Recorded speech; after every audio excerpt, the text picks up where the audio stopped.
Just how good can Alexander Mattison be in 2023 fantasy football? And are we overdrafting him? Are we underdrafting him? I'm going to talk about that. You're going to talk about that. Phone calls will be had. Super chats will be answered. We're talking everything Alexander Mattison and honestly any running backs around his ADP, because maybe there are safer options. Maybe there aren't. Maybe there are options that are getting drafted ahead of Alexander Mattison. You want to come in and make a case for Mattison should be drafted here. We're going to talk everything at and around Alexander Mattison. The Fantasy Football Show begins now. Live from the FantasyFootballShow.com studios, it's the Fantasy Football Show. Live! Monday through Friday, 7 p.m. Eastern. What is up, everybody? My name is Smitty. You're watching the Fantasy Football Show, and today we're talking Alexander Mattison. Where are you drafting him? Where is too early?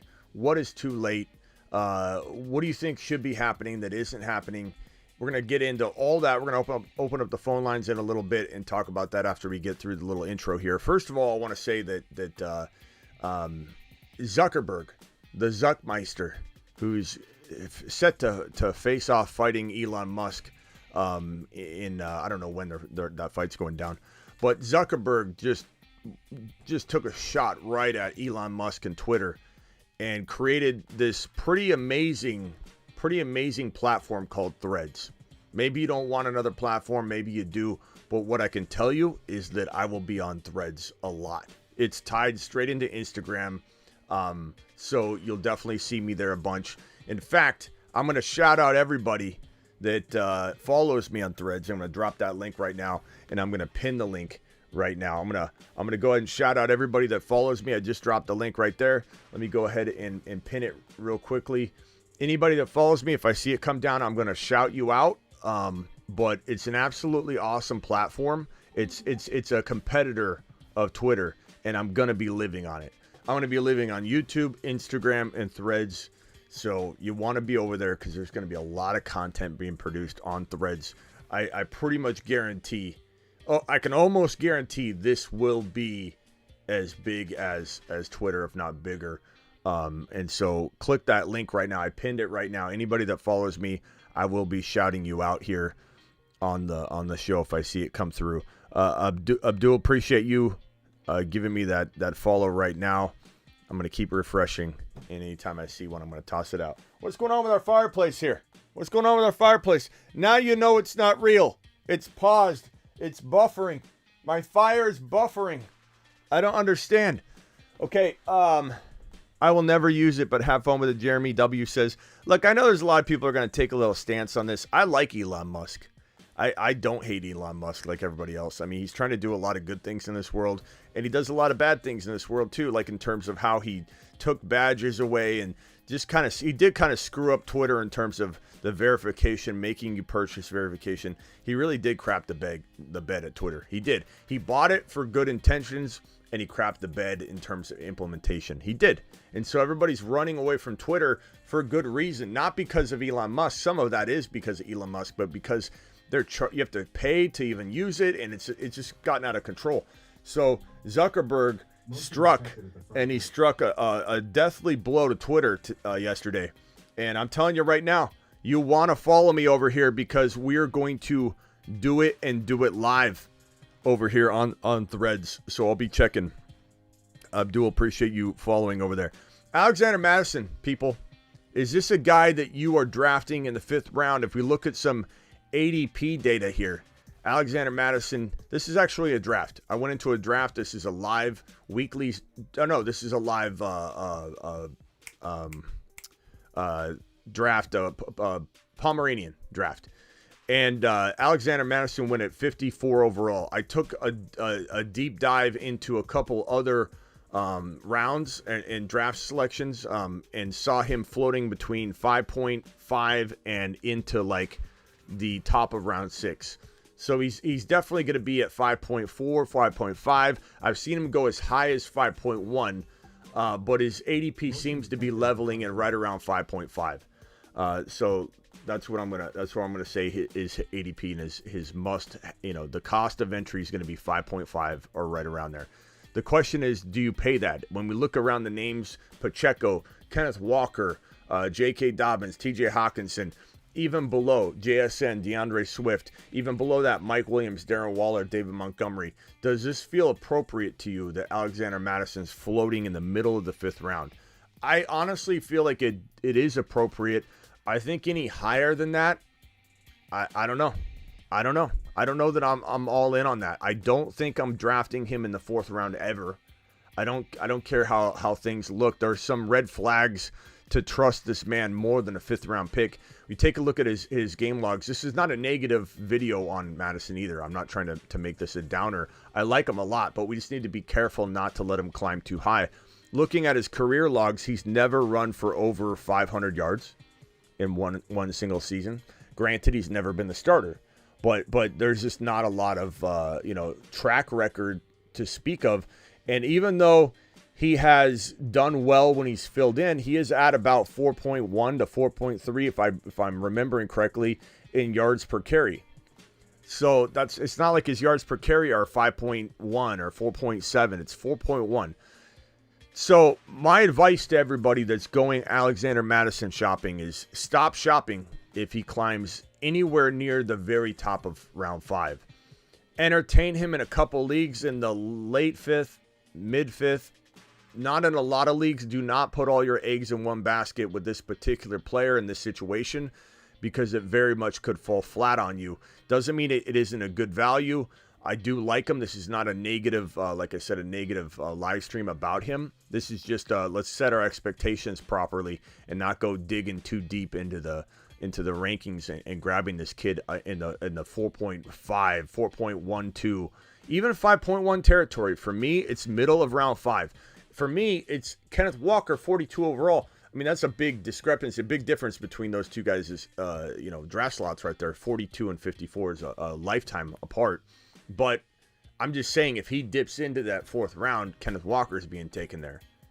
Hawkinson, Drake London. You can see Drake London's name on the side. Let me see if it's even cut off. Drake London, Kenneth Walker, Hawkinson, J.K. Dobbins. I think J.K. Dobbins is actually very similar to Mattison. I'd probably draft J.K. Dobbins over Mattison. I definitely would. But doesn't mean I don't want Mattison. But here's the kicker.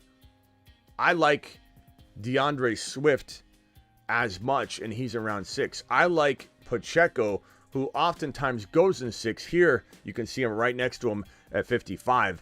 Usually Pacheco goes around 6. I'd rather have Pacheco. I think Swift is an equal. I'd much rather have Kenneth Walker. I'd much rather have London, Watson, J.K. Dobbins, even Hawkinson, although I don't love to draft Hawkinson necessarily because there's a lot of later tight ends that I like. This is from Mattison here. For me, it's a great opportunity to step into the role, the limelight, and the position I've always dreamed about being in. Mattison recently told the Daily Delivery podcast for the Star Tribune, all the work I put into at this point, all the work following in Cook's footsteps, side by side, challenging each other every day, prepared me for the moment like this where I can have the opportunity to seize what's in front of me. And I love his drive. I love his determination. I feel like the Vikings are fully committed to giving him the start. He will be the guy. By the way, I'm gonna yell out all the people that have followed here. We have Melvin. Appreciate you following. We've got let's see here. Hold on. Lawrence, follow me on Threads. Todd, I believe that's Todd. Todd Madrack, my man. Abdul, appreciate you. Miles. Breezy, Joe, link is pinned. If you follow me on Threads, I'm going to shout you out. We're trying to grow it over there, and it's popping, man. It's popping. It's going to be a great place to get content. It's for those that think, oh, I'm not going to go over to Threads. It's Instagram. It's tied into Instagram. It's just an extension of Instagram. If you can get over that little hurdle that it's just an extension of Instagram, you're already on Instagram. You're already using the, if you believe Zuck to be the enemy, you're already using the enemy's product in Instagram. It's just an Instagram extension. And it's a fantastic product. Regardless of your political views or your stances on this or that, it's absolutely a phenomenal product. I'll just say that. It's just launched. It's Twitter on steroids. Quad, appreciate you. Lawrence, again. Todd, thank you for following. This is tough, bro. East Coast Daddy, okay. Todd Mack, that's East Coast Daddy. Daddy Mac. Appreciate you. Hopefully you all are doing good, says Golf. Golf, follow me on Threads. Link is pinned. D-Town, I need you over there. The Ryan, follow me on Threads. Let's go. JCIM, follow me on Threads, pal. It's link is pinned. Oh, you already did. Okay, great. Can't do it, boy. Can't do my boy Elon like that, says the Ryan. Yeah, you can. You can still support Elon. Honest question, why did we cuff Mattison as a top 5 running back, and now we're debating if he's even a mid-second? I don't know who's debating if he's a mid-second. I'm saying he's a 5th round pick. That's a pretty good value. That's a second. That's a running back too. I don't know if it feels any sort of mid. It's just, it's look, there's a certain value, my guy. There's a certain value in grabbing a guy like Mattison where he's free. Like, example, Tyler Algier. Tyler Algier is an absolute, excellent handcuff, and you can get him, and he's win a league potential if he gets in there. Knock on wood, we don't want him to get in there. Another example would be Deuce Vaughn. Deuce Vaughn is a potential 2, 3, 4 game monster. But if he gets in there, I don't know. Speedy says Ron's stuck on MySpace. Ron dropping a super chat says, you're making me think about leaving IG now. I mean, you're already using Zuck's product. You know what I mean? Like, it's just an extension. The thing is, it communicates with IG, and like, if I create something on Threads, I can send it over to Instagram. It's like flawless, it's seamless. He outdid himself. You can be mad at him all you want, but the man is an innovator. The man is a creator, and he's botched a lot of things along the way. I think Elon had good intentions in taking over Twitter, and then he screwed it all up. He did. This is coming from someone that loves Elon Musk. I love what he's doing with space. I love that he wants us to be on Mars. I love he's giving away free Wi-Fi. I think people are so mad at Elon for, I don't know why. I don't know why people hate Elon. Elon's trying to do a lot of good in the world, but what he did do is he destroyed Twitter in a lot of ways, because this whole like paying for your verification, and if you don't pay for it, you literally can't use it. You literally, like, he's limiting, if you don't have a purchase Twitter verification, then, which I don't care about the money. I'm just saying the followers don't want to buy those things.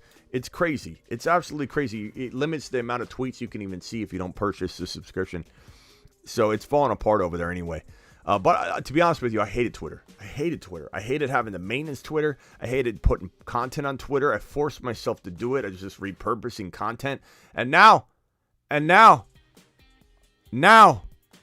your boy Smitty is on Threads, and I don't know that I'll ever go back to Twitter. I'm going to look at Twitter for news maybe, but Shefty and Rappaport, all those news sources will all be on Threads. Threads is going to blow up. But yeah, Twitter's falling apart. I joined Threads, Smitty, but I don't have IG. Well, Thomas, get on that. Okay, let's open up the phone lines and talk about Alexander Mattison. Where are you drafting him? Where are you ranking him? Do you believe in him? Are you concerned about his lack of track record? Or are you like the commenter I just read a minute ago that says, why aren't we valuing him as a top 5 to 10 running back if we thought he had top 5 to 10 breakout potential anytime Cook went down? Again, it was more about, can Mattison deliver that value? Yeah, he can. Can he do it for 17 straight weeks? We don't know, because he's only rushed for 491 yards in his tenure in Minnesota. We don't know. I love the upside here. When Madison's on the field, to be honest with you, there's no difference visually between Cook and Mattison in their play. They look the same. They run the same. They're just as powerful. One is as powerful as the other. They're both good catchers. They both have good acceleration. They look identical when they break away a long touchdown run. They really, Mattison really is. He's got a ton of upside. But it comes down to ADP. It comes down to, is Pacheco, is DeAndre Swift, is even a J.K. Dobbins way more valuable than Mattison? That's what we're here to debate. That's what we're here to talk about. So your boy's going to open up the phone lines, and you can dial in and discuss this topic with me right now. Call into the show. Call into the show. East Coast Teddy dropping 5 gifted memberships. Let me go into threads and shout out everybody that's followed me. We've got some new followers. McNamara followed.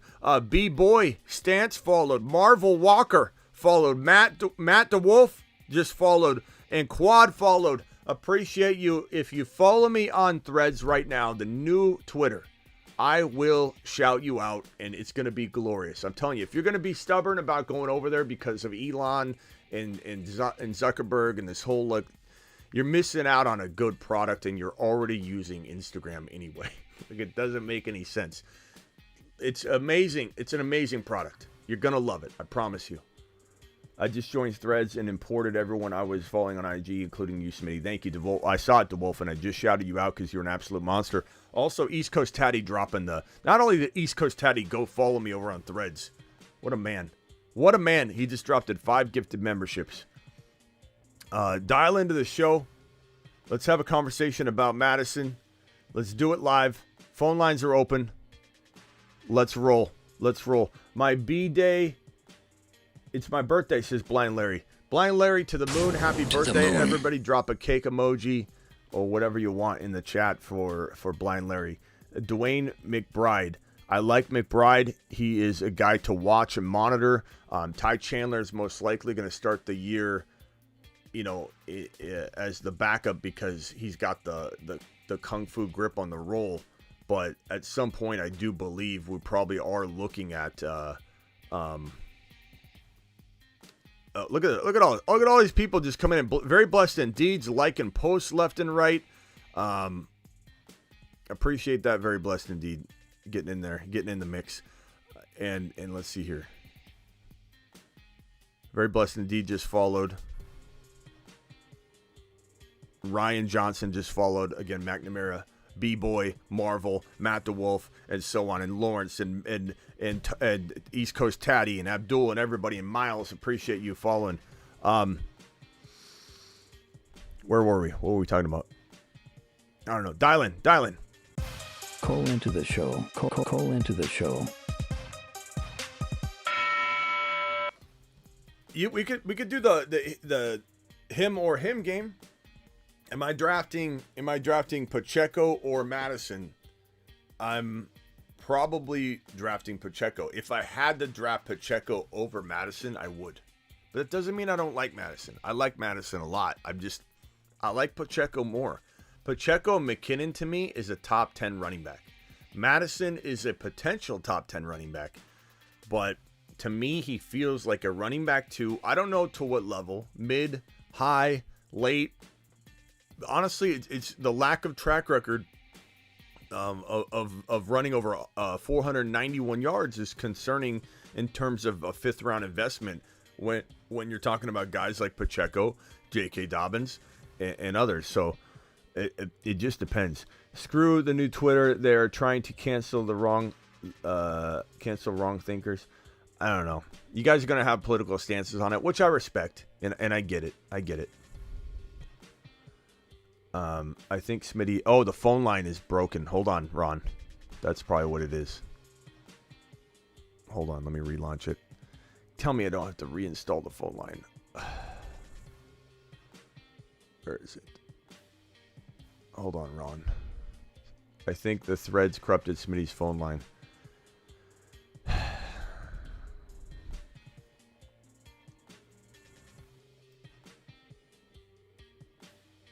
I'm hoping I don't need to reinstall it. Hold on one second. McBride named the 2022 Conference USA Offensive Player of the Year. Look, Space Rookie, you're not wrong to like McBride. That was what I was trying to say. McBride is most likely the long-term cuff. He will eventually, I believe. I don't know for a fact, but I believe he takes the job from Ty Chandler eventually. But I don't know that if you're looking for the early cuff, then Ty Chandler is probably the guy if you're looking for the long-term cuff. And when you think about a cuff, you're not using the cuff until later, hopefully, right? Or ever. So there's a very good chance that... okay, phone lines are working. All right, Ron, try dialing in now. Phone lines should be fixed. Sorry about that, guys. I saw they were broken when Ron said that. They're fixed. Zuck sucks. I'll get threads, though, because I'm dedicated to the show. That's what I'm talking about, Travis. I appreciate the loyalty there. I'm nervous about the surgeries and KC backfield scheme. Well, bro, you shouldn't be worried about the KC backfield scheme.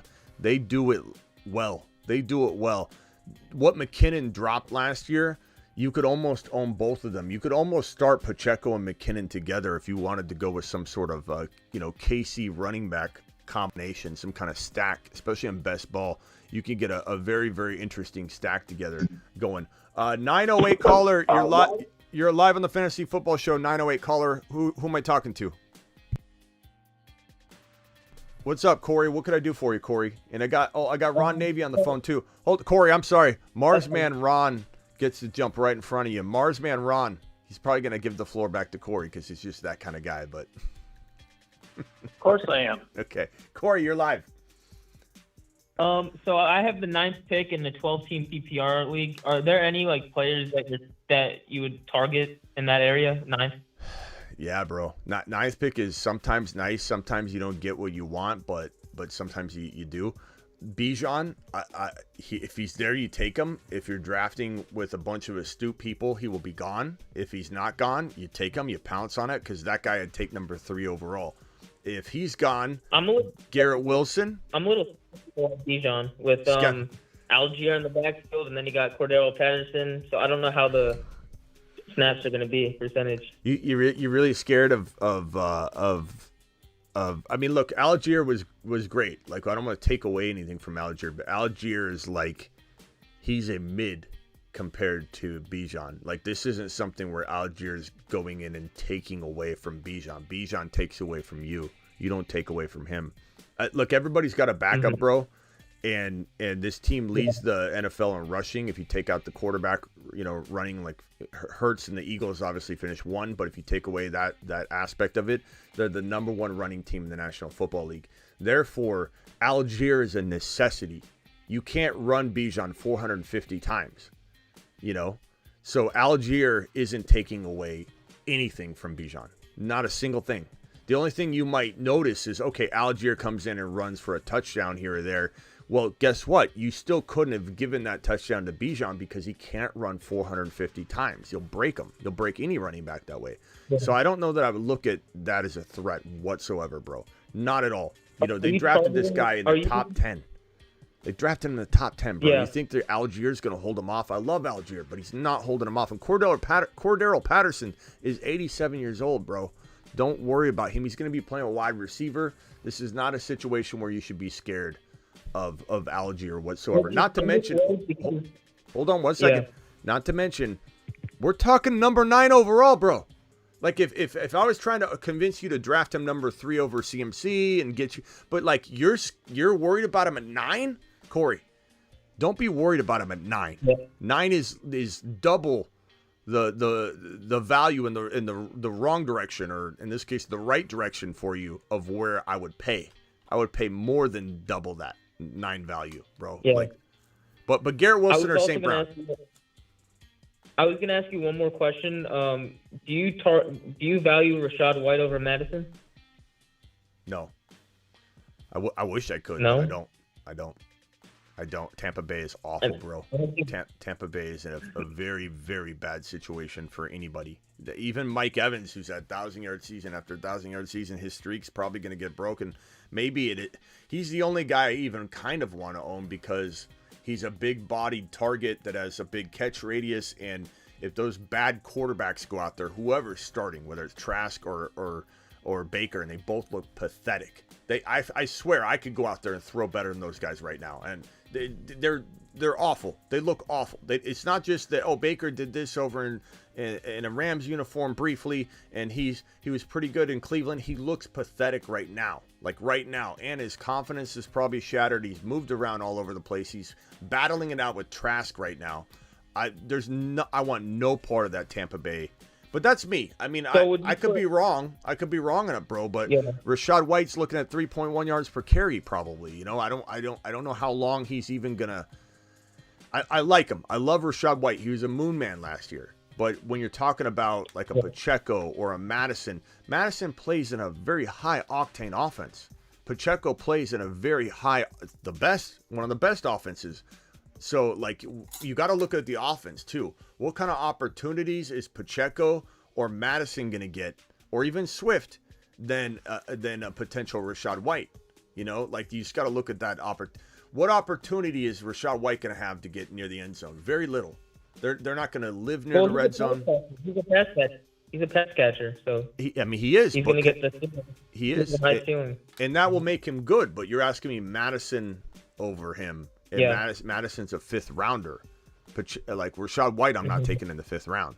Like, is there a line in the sand where Rachaad White becomes valuable? Okay, like look at Gibson in Washington. Like Gibson, you can't take high. You can't take him high. You're gonna get burned so bad. But if he fell to a good territory, how many catches did he get last year? What was it, Ron? 43 catches or whatever. Gibson's pretty decent. You know, if you're grabbing him late. So, like, Madison should be looked at as a big risk, but he's in a great offensive situation. Gibson. Now, where do you see James Cook? Below those guys? You see them below Rachaad White and Madison? Mm-hmm. Very, very much below those guys. I mean, Cook, we don't even know what Cook's role is going to be at all. Damian Harris could be the number 1. And now they're talking up, what's his face? Nyheim Hines. I mean, what everyone's like, oh, Singletary's got. Well, guess what? Guess who Nyheim Hines is? He is Devin Singletary. I've never seen the two in the same room together before. Have you? This is the same player. You know? Yeah. No way am I going anywhere near those ADP values. Maybe Damian Harris if he fell to like a dirt cheap territory. But, yeah. I mean, if it's PPR league, though, you're looking at James Cook with his pass catching potential. So. Maybe. And he was good. Yeah. But where's he going? Where is he going? Where are you going to take him potentially? What round? I would take him as like a RB3. Yeah, I'm not taking Cook as a running back 3. Maybe 7th round. Maybe 7th round.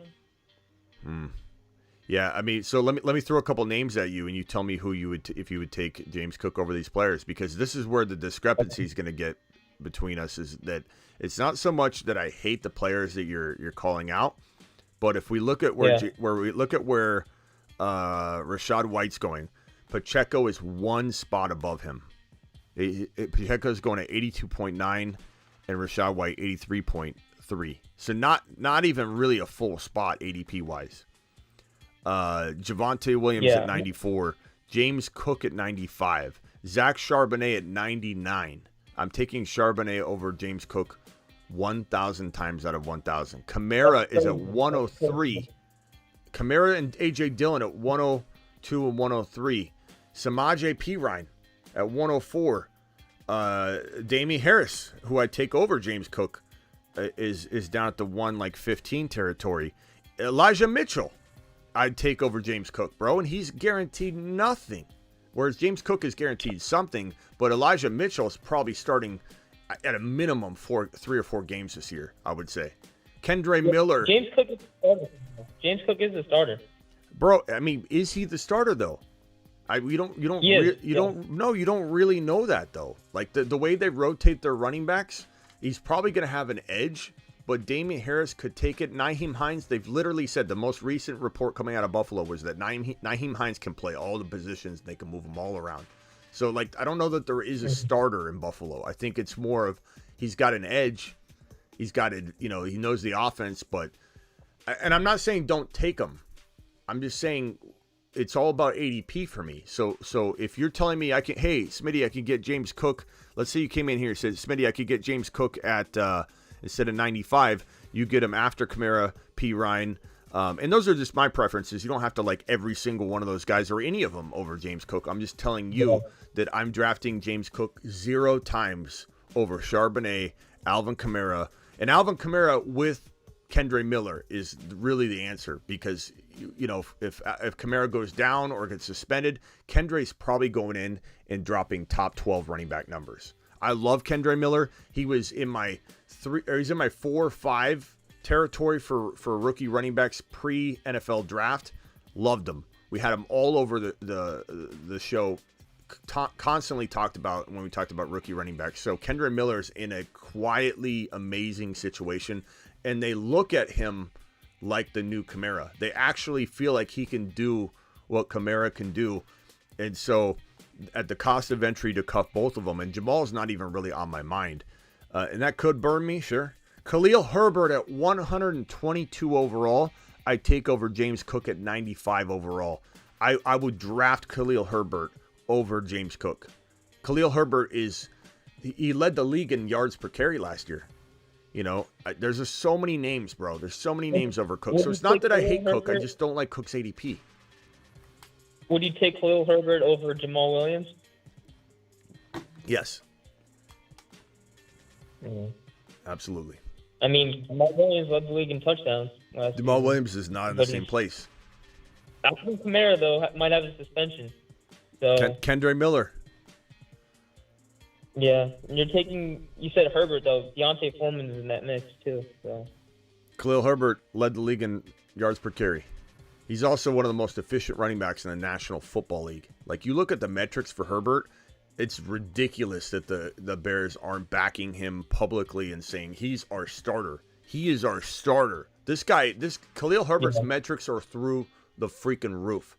He was one of the most efficient, tough-running running backs in the National Football League, and no one's talking about it. he had 4 touchdowns, 9 receptions for 57 yards and a touchdown. 731 yards on 129 carries. Yeah. 5.7 average. He's a beast, bro. All right, hey, hang tight. You can stay on the line, Corey. I'm going to jump over to Ron, and then I'm going to Adam. Ron, what's up, my man? You're live. Yeah, I don't know. I don't know if I'd take Dobbins over Mattison. Yeah, that one's Mattison, very debatable. Mattison is like Steven. He's got a different. You got to figure he's got a different mindset this year than before. He was just okay. I'm the backup guy. Go in and this and that. But now he knows he's a starting guy. That's going to give him a little extra drive. He's healthy. He doesn't have injury concerns, and Dobbins does. And plus, if you think about it, I like taking a chance on Gus Edwards at a very later ADP other than Dobbins. And Gus Edwards averages 5 yards even after his ACL. He came back. He still averaged 5 yards per carry, and he still he got 3 touchdowns last year after being off a year. So, every single year he's over 5 yards per carry. So, and he's 28, 30 pounds, 6'1". I tell you, people are going to sleep on Edwards, and if Dobbins gets hurt, Edwards is going to play no matter what. But if Dobbins gets hurt, he could be the go-to guy that's going to maybe do something. I don't know. That's my opinion. Yeah, maybe. But I don't have a problem with the debate of JK or Madison, JK. Like, that's a very, very close call that I think is going to be. It's just going to come down to preference, and I can't fault anybody for leaning one way over the other. And then the rookie in Baltimore, I mean, you could go that route too.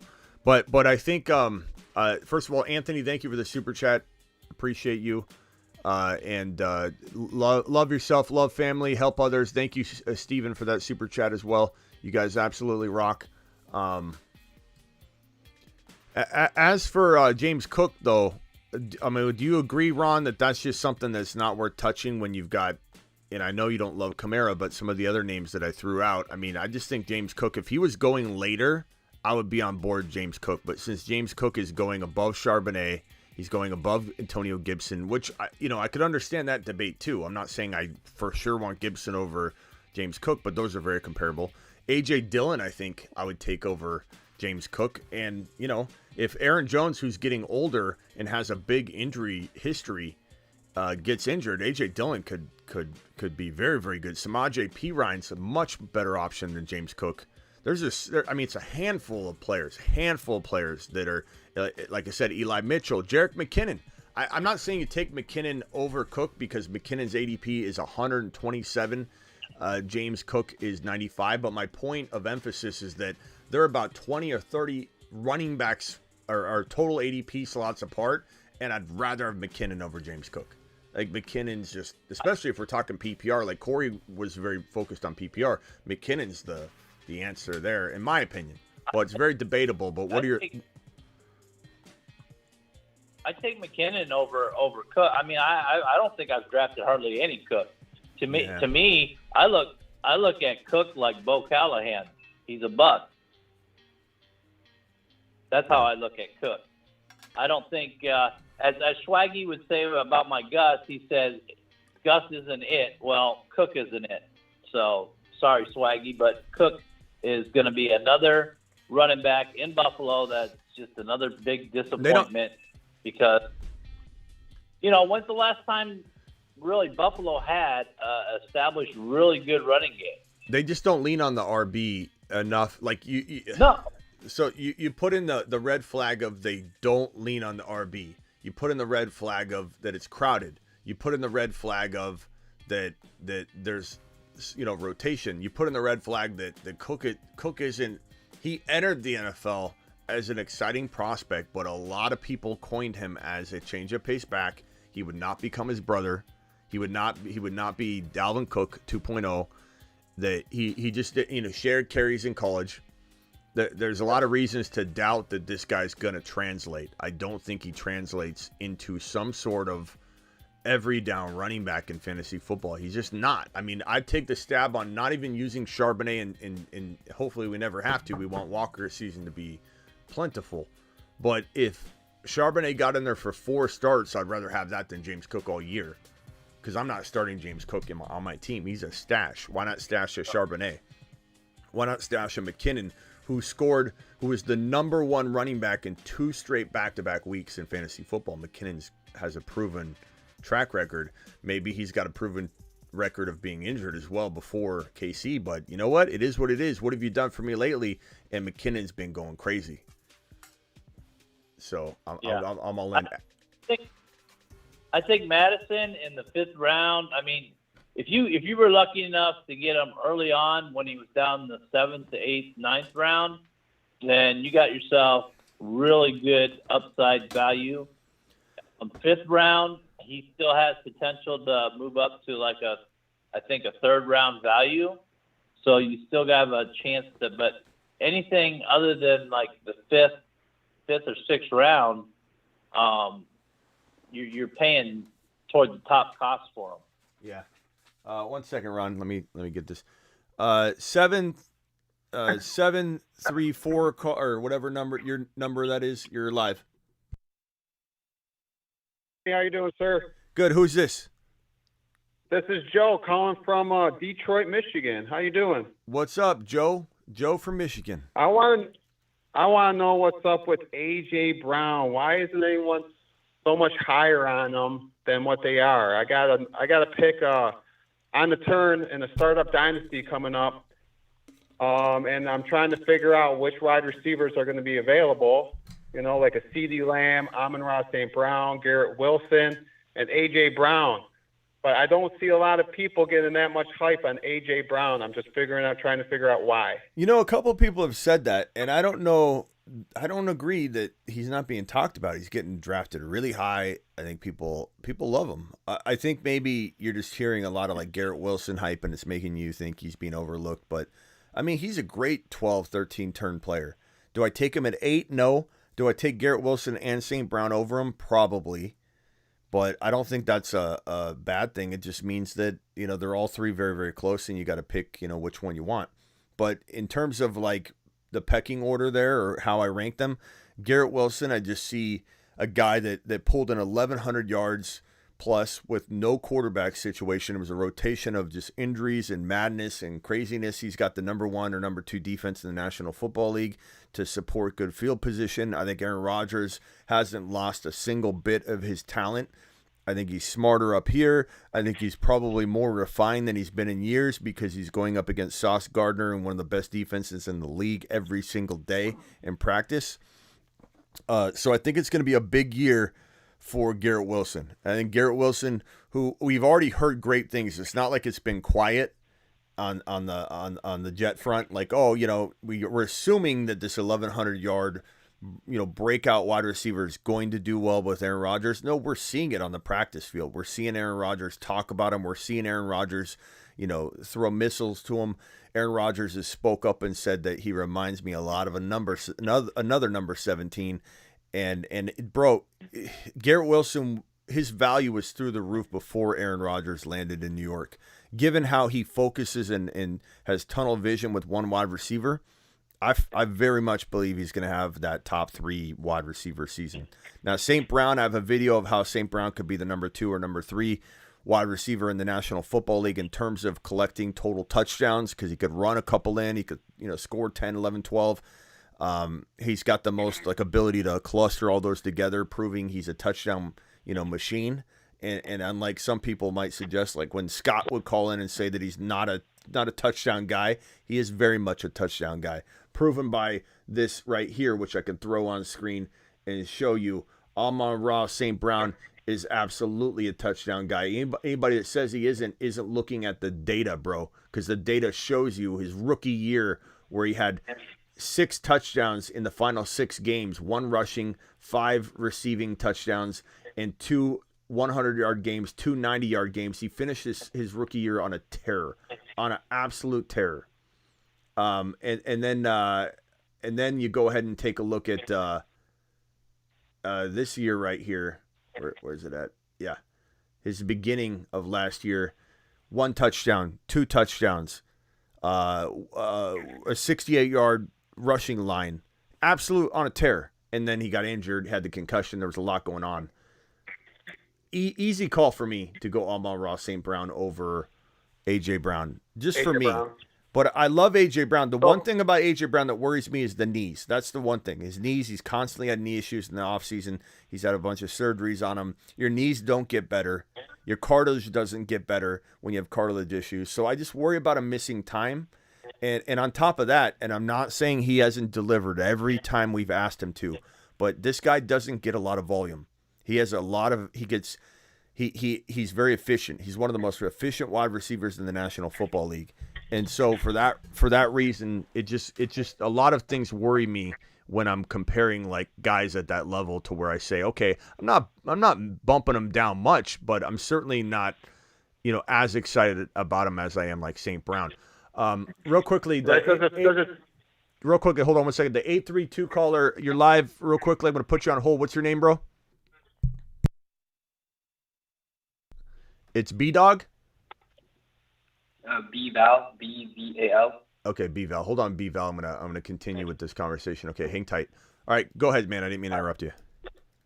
So I just want to know, like, as far as has Garrett Wilson been lining up in the slot, and you find that you're leaning more towards slot receivers than anyone else? I mean, that can have its advantages, but it won't always define why I like somebody. You don't have to be a slot wide receiver to be in my number 1, number 2, number 3, or anything like that. But I do believe that it can be very helpful. We saw Cooper Kupp have a triple crown season in the slot, and why couldn't teams shut him down? Like, you would think eventually, okay, Cooper Kupp continuing to do what he's doing, let's shut down Cooper Kupp. But you can't really double team someone in the slot very efficiently or effectively or very often. It puts you in a position where you've got mismatches. You're lining up against different defenders all the time, moving around all over the field. So it just happens to be a very advantageous place to play. Like CeeDee Lamb is great in the slot. He's one of the best slot receivers in the league. And when they take him out of the slot, it's like, what are you doing? What are you doing? It's very clear, very evident. Put CeeDee Lamb in the slot. So it's helpful, but it's not a necessity. It just depends on, like, Aaron Rodgers is going to feed Garrett Wilson no matter what. Look what he's done everywhere. Well, he's only been in Green Bay, but look what he's done with every receiver that he's had. Yeah. Right. But I like it, man. Well, I appreciate your call. Yeah, you called me, but hey, I love AJ Brown, bro. I'm not against AJ Brown. I'm just saying that I just push comes to shove, Garrett Wilson and St. Brown above them, but that's it. Like you get to 12, 13, those guys are gone, and Bijan, take Bijan if he's there for whatever dumb reason he falls to you there. You got to go Bijan. All right, you can hang tight if you got another question later. Just put yourself on mute. Let me go over to Adam and then B-Val. Adam, you're live. Hey, what's up, Sminicles? So I recently called in when the guy was talking about should he take Bijan or not, and I saw something a couple of days ago where this guy visited Atlanta's training and everything, and they said that Bijan is everywhere, and he said the number one receiver on that team is going to be Bijan Robinson. Yeah. So people need to stop looking at him as a wide or just a running back, because based on what this guy said, he was adamant about it. He said the number one receiver on this team is going to be Bijan Robinson. Well, I would say London's going to out receive him, because London was on pace for 1,300 yards. But I get what you're saying, and I think that absolutely people are just ridiculous when it comes to this Algier talk. I don't know if Corey's still here. Corey, you can call back. I'm not mad at you, Corey. You're a great guy. I don't want you to take this the wrong way. So this isn't targeted at you. But this whole, I'm worried about Algier. Okay, well, let me ask you a question. Does Eli Mitchell worry you in San Francisco? Does everyone else's backup worry you when you're talking about a running? Like, I don't understand how. Like, I know he had a good year, but they drafted Bijan for a reason. If they felt Algier was the second coming, they would have just gone a different route. And not to mention that this coaching staff knows how to run the football. And when people say that the offense isn't going to be good, Bijan's, what happened last year? The offense didn't have Kyle Pitts. It didn't have Ritter in there until later in the year. Algier was a top 5. Algier might have been the number 1 or number 2 running back. And this might feed into the narrative that, he's going to take away from him. But it's more about the system. Algier was the top 1, 2, or 3 running back in the final 4 or 5 weeks of the season. So what do people think is going to happen to this bad offense that was number 2 in the league in rushing, but number 1 if you take the Eagles out with Jalen Hurts? They were number 1 in the NFL rushing the football between the tackles. Number 1. And they didn't have Kyle Pitts. They didn't have Ritter jiving and in tune with everybody. They had enough a rapport between London and Ritter that London was getting a pace of about 1,300 plus receiving yards during the stretch of 5 or so games that Ritter and London were playing together. And the offense didn't have Bijan, who's going to average about 5 yards per carry and be an absolute monster in the receiving game. So we're worried about an offense that did it last year with a lot less. We're worried about it all of a sudden. It makes no sense at all. What it is they're double down Donnies. And Donnie's come out and said something negative about the Falcons landing spot, saying if Bijan goes to the Falcons, he's going to be bad. And then Bijan went to the Falcons. So double down Donnie is just coming back in and just doubling down. Bad double down, Donnie. Bad boy, Donnie. That's not the way to do it. Just, lick your wounds, tuck your tail between your legs, and admit, okay, Atlanta is a good spot. Anything else, Adam? Yeah. Also, as far as Mattison, I don't mind Mattison, but you can get Herbert so much later, and I think Herbert has way higher upside than Mattison does. Like, I think people are sleeping on Herbert. I think when the season starts, people are going to start wondering why they didn't take Herbert a lot sooner. I've been just trying to get him basically as one of my late running backs every draft, to go along with Bijan and Gibbs and Pollard, Brees and all of them. Like, to me, when you go later in the later rounds, he's the one that has the ability to be a way higher, top, I don't know, probably top 15 running back. And you can get him, I think, the 10th, 11th round? Dude, round, like I told Corey, Herbert was number 1 in the National Football League in yards per carry last year. And he didn't run for 100 yards and qualify into that category because he just happened to have a couple big long runs. He ran for 700 yards or whatever last year. Khalil Herbert was number 1 in the National Football League in yards per carry. He was a top, I don't have the numbers off the top of my head, but it was in the top 5 range across the board in a lot of categories in terms of efficiency, his metrics, and his tough running and his ability to break tackles. And Khalil Herbert was one of the most efficient. I think he was number 1 or 2. He was one of the most efficient running backs in the National Football League.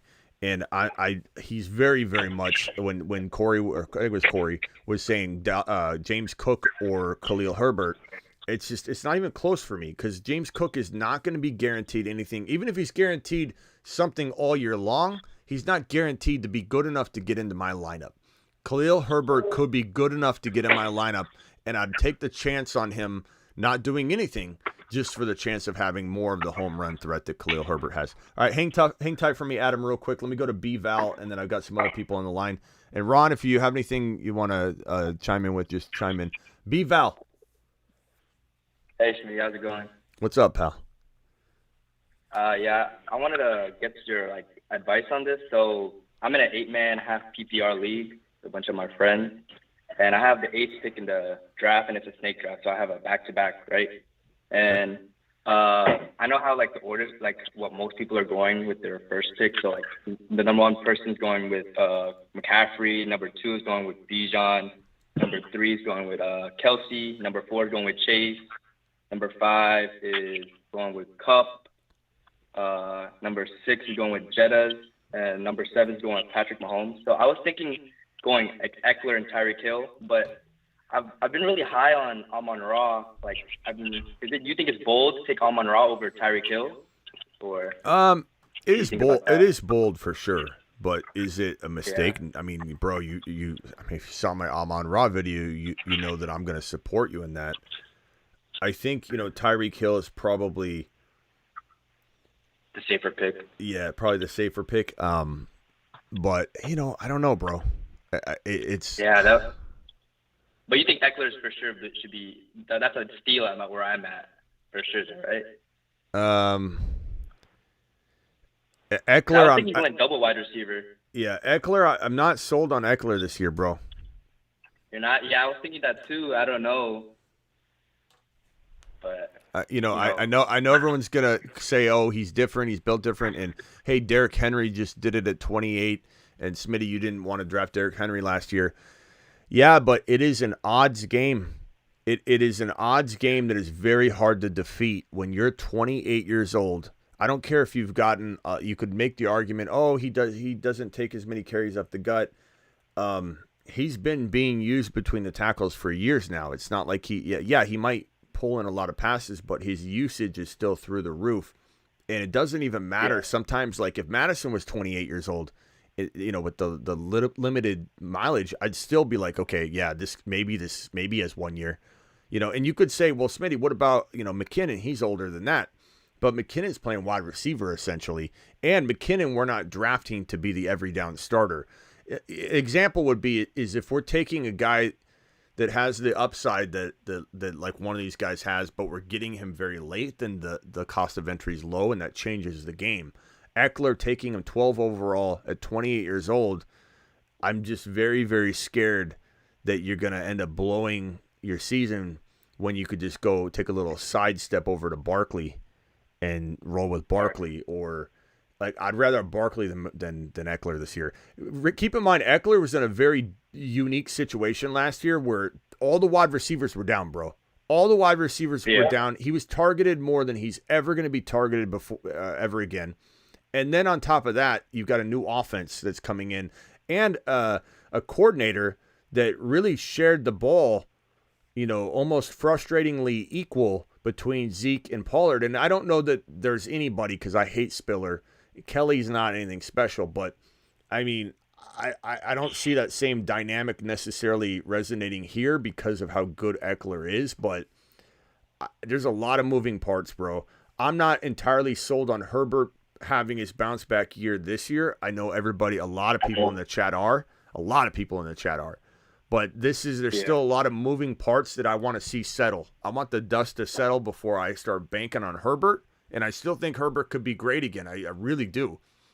Make Herbert great again. I think totally he could be. But I'm going to step back and let this thing repair itself before I just walk in and expect it to work 100% right away. So wide receivers, they have 3 wide receivers now. They'll all enter healthy. And then you're going to have less of a need to throw the ball to Eckler. It's a changing offense. Eckler's disgruntled.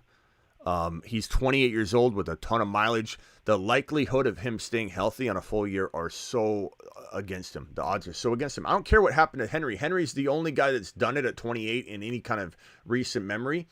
And yeah, he's like a unicorn. But even though he did it, it's not like avoiding him was a mistake. Just like avoiding Eckler won't necessarily be a mistake because Barkley can still be a top 5 running back and he's safer. Avoiding Henry and going with another player like Jamar Chase last year or whatever, and Chase got hurt, but you know what I'm saying? Like you're not. It's not like you're taking a crazy risk. You're taking a guy that's just safer, that has similar value. Eckler is still going that high to where I could easily find a player where I go, you know what, Barkley's just as good. So what do you think about me instead going with Tyreek Hill and Amon-Ra, and then in the 3rd round I'll go Gibbs as my main running back? I mean, I love that. Kenneth Walker and Gibbs. That's better. You could do that. That's perfect if it's PPR, full PPR. Ron says, anybody notice Smitty? He might need to do some laundry because he's wearing plain white T-shirt with no logos on it at all. Never seen him wear a plain white T-shirt before. I wear plain black T-shirts and plain white T-shirts a lot, actually. I haven't worn the white T-shirts, I guess, in a while, maybe is why you're feeling that way. But I wear a plain black T-shirt all the time. But I don't know. Well, Meatloaf T-shirts. Get those T-shirts. Give me a coffee. Give me a coffee and Meatloaf. Let's see, Ron. Let's see if you got me in trouble now. You know, now that the laundry's. I couldn't read. If the laundry's not done. If the laundry's not done, that's Miss Smitty. I thought maybe you might be getting ready for a wet T-shirt contest. Give me a Meatloaf. And a black T-shirt. All right, hold on. Let me get through these super chats real quick. So thank you, Ron, for that. It's a $20 hauler. What am I doing? Alert. Super chat alert.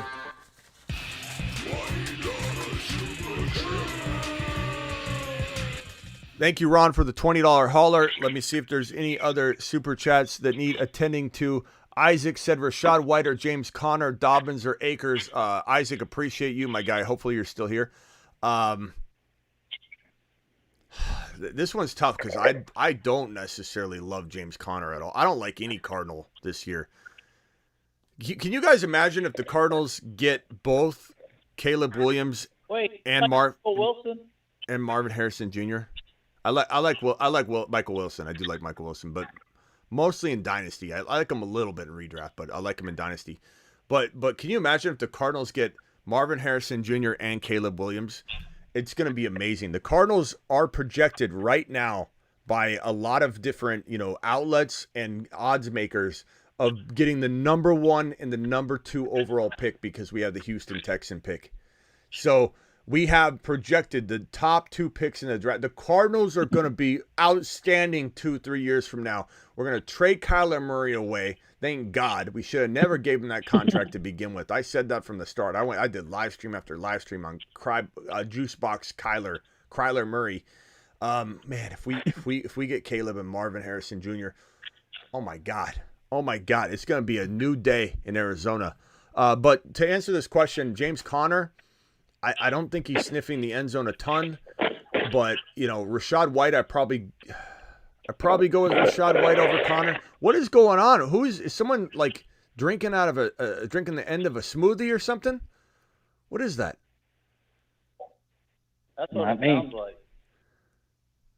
Someone got a juice box over there? What's going on? No one ever admits it when Probably it's them.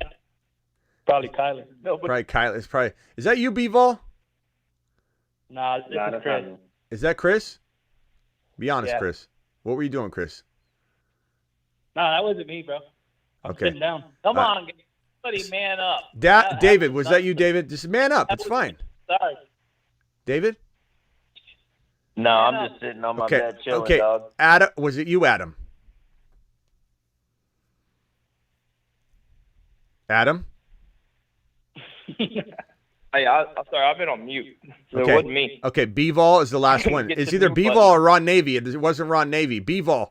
It had to That be. wasn't me. Bro, come on, Nah, I have my come on! headphones on. I asked every single one of you. One of you was sipping on a juice box or something right there at the end. What? A Slurpee from 7-Eleven. Come on, no one's manning up. No one's manning up.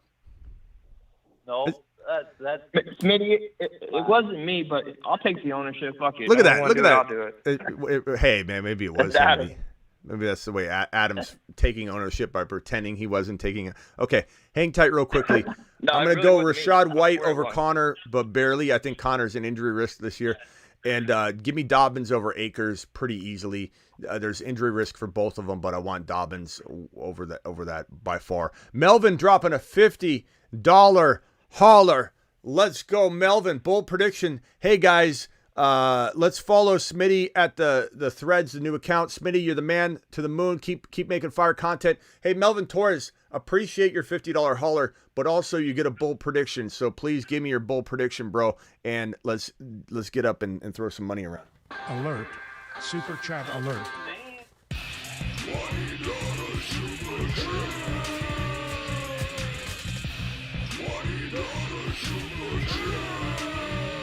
Thank you, Melvin, for dropping that super chat. Appreciate you, my man. Isaac, appreciate your super chat. Overcome says London or Christian Watson. This is a great debate. Pickens, appreciate that one. Steven, appreciate your super chat earlier. Ron Navy dropped I think Threads is corrupted. Your phone line is down. Ron Navy dropped another one saying you're making me want to quit IG. Appreciate all those super chats that everybody dropped. This London for Christian Watson.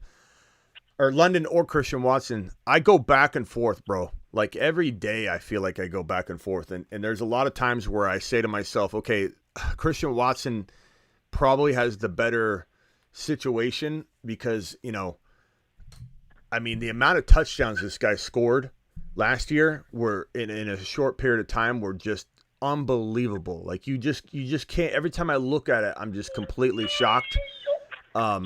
So I'm gonna, guys, if you don't mind muting, if you're not talking, that way we can just keep the line is easy to, or the show is easy to hear as possible. And I'll call on you and you can unmute if you don't mind. Thanks. You don't have to hang up though. Whoever's sipping on Slurpees or if there's kids in the background, just mute yourself. You're fine. You don't need to hang up. I'm gonna say Christian Watson, and their ADPs are a little bit not far apart, but London's going after Watson most of the time. But it depends on the format. It depends on the Underdog Fantasy promo code Smitty if you want to draft with us tonight. Link is in the description of the video. It depends on what like series you're drafting in. Sometimes London has gone higher, but I'm gonna go Watson. I think Love's gonna have a great connection with Watson. We've seen Watson score a ton of touchdowns, get a ton of yards, run the football as well. London we've seen do a lot of damage in the yardage department, but we still need to make sure the touchdowns are there, I think, to rank them over Watson. But would it surprise me if either one of them were in the top 5 wide receivers at the end of the year? No. I love both of them. So, like, you're forcing me to pick a child here. And I don't really want to, but I'm going to say Christian Watson if I have to, but I love London. London's skill set's through the roof. But, I think Atlanta's going to focus so much on the run that it makes me just lean a little bit toward the Green Bay offense, which I think will be very, very surprisingly good, and they'll be throwing from behind a lot. And so Watson should be totally covered in terms of getting the amount of volume he needs. So that's why I'm going to lean that way. Thank you, Overcome, for the super chat. If anybody wants to chime in on the London-Watson debate, you can step up, and then I'm going to go over to Chris. I want both of them. I Yeah. want both. Every Agreed. chance I get, I'm taking both London and Watson. Agreed. And They belong together. And the thing is, this is going to be Love's first year. So, okay, what we saw mostly out of Watson last year was with an MVP veteran quarterback. We don't know if we're going to get that same stuff out of Love yet or not. Now, on the flip side, we got Ritter, who was a rookie last year, and he started coming on, making improvements over the year, and getting the ball more to London. So I think London has, especially if they try to start, taking Bijan away, London's going to feast. And so I don't think one's greater than the other. I like them both. I think they're both I look at them equal. Yeah. Hey, I want to thank Very Blessed Indeed, Golf is Life, Nick, for following me over on Threads. That link is pinned in the live chat. Please go follow me on Threads, the new Twitter, essentially, the competitor of Twitter, launched by Zuckerberg last night and just rocked the Twitter world. And there's a lot of divide, obviously. And some people are like, I'm not going, and I get it. But if you want to consume all of the content that I have in the way that I'm going to deliver it heavy on Threads, which is, again, the new platform, Threads, IG, and YouTube. Those are going to be my main platforms. I'm probably not going to post a lot on Twitter at all. I'm probably not going to post a lot on TikTok. I'm going to take that time both of those platforms that I feel like I'm spinning my wheels and wasting my time, because I hate those two platforms, to be honest. Just for what I do, it doesn't resonate, and it's just a waste of my time. I'm going to take my time that I spend, a lot of time, on those two platforms and plug both of those amounts of time into Threads. It's not going to take away from IG, not going to take away from YouTube, but Threads, YouTube, and IG, I'm going to destroy.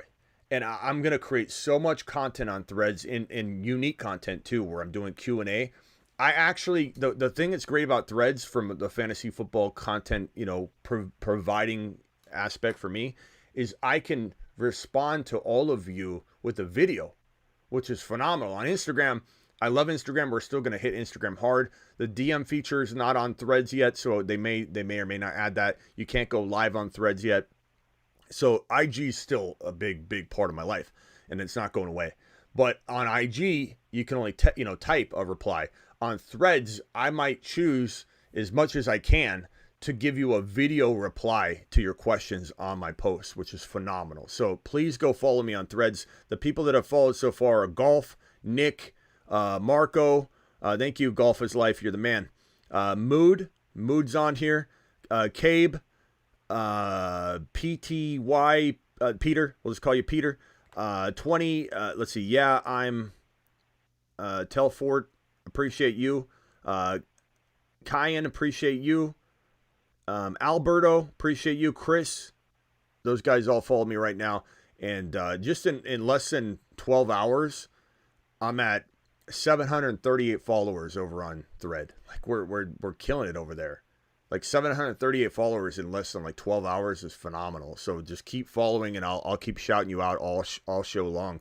But I get some of you don't want to go over there, but I'm telling you, if you want to consume the content the right way, I'm going to be plugging in so much time and giving video responses to people in the topics that I drop on there. And when they do live streaming, I'll be doing a lot of live streaming over there. So, I get it, but it is an Instagram product. So if you're using Instagram already, like I said, it's not like you're already supporting Instagram. This is an Instagram extension. Think of it like an add-on.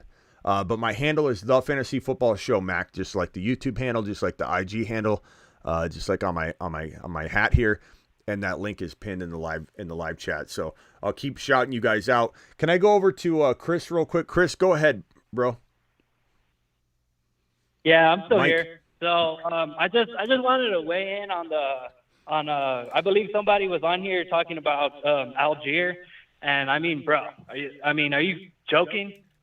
Bijan Robinson, with the skill set that he has, bro. I mean, the second Bijan Robinson was drafted, bro, Tyler Algier just flat out became irrelevant to me.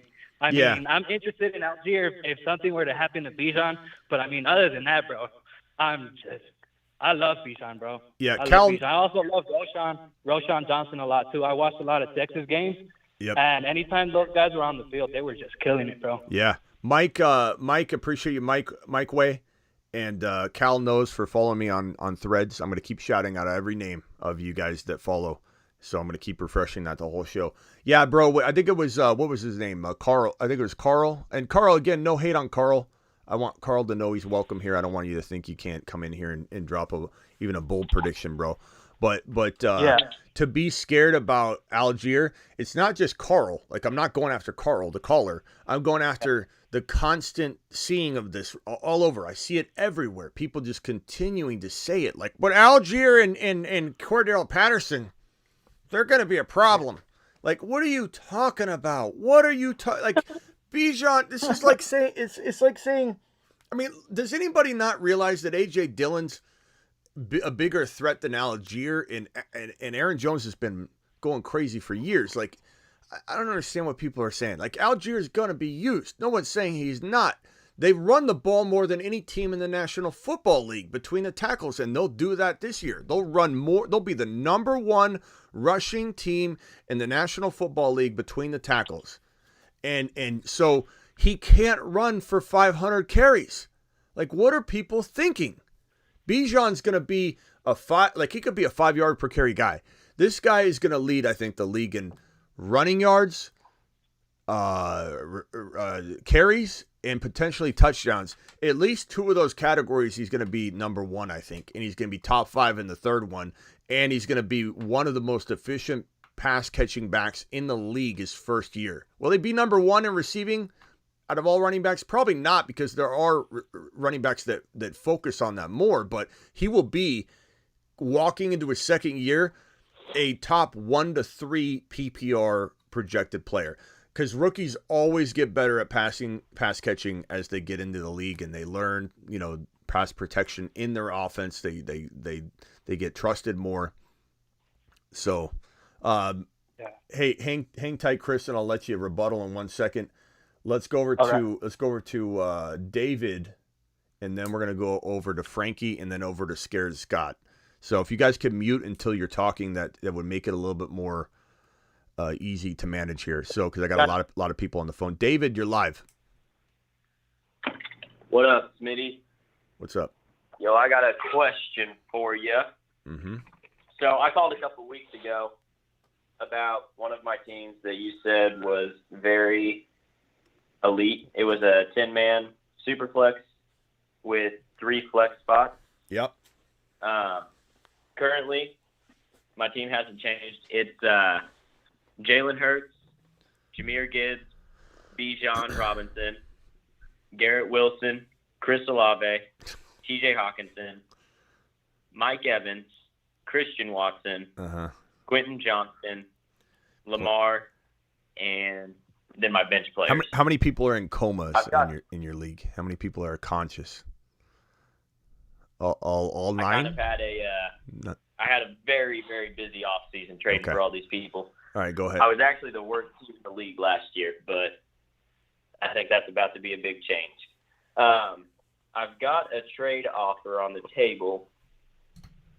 Dude wants to give me Justin Fields, Najee Harris, and Elijah Moore for Lamar Jackson. Hold on, let me write that down. Give me. Okay, name it again.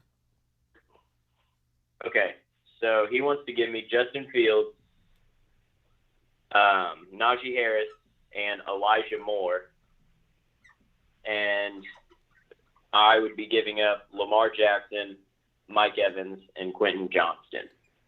Lamar, yes.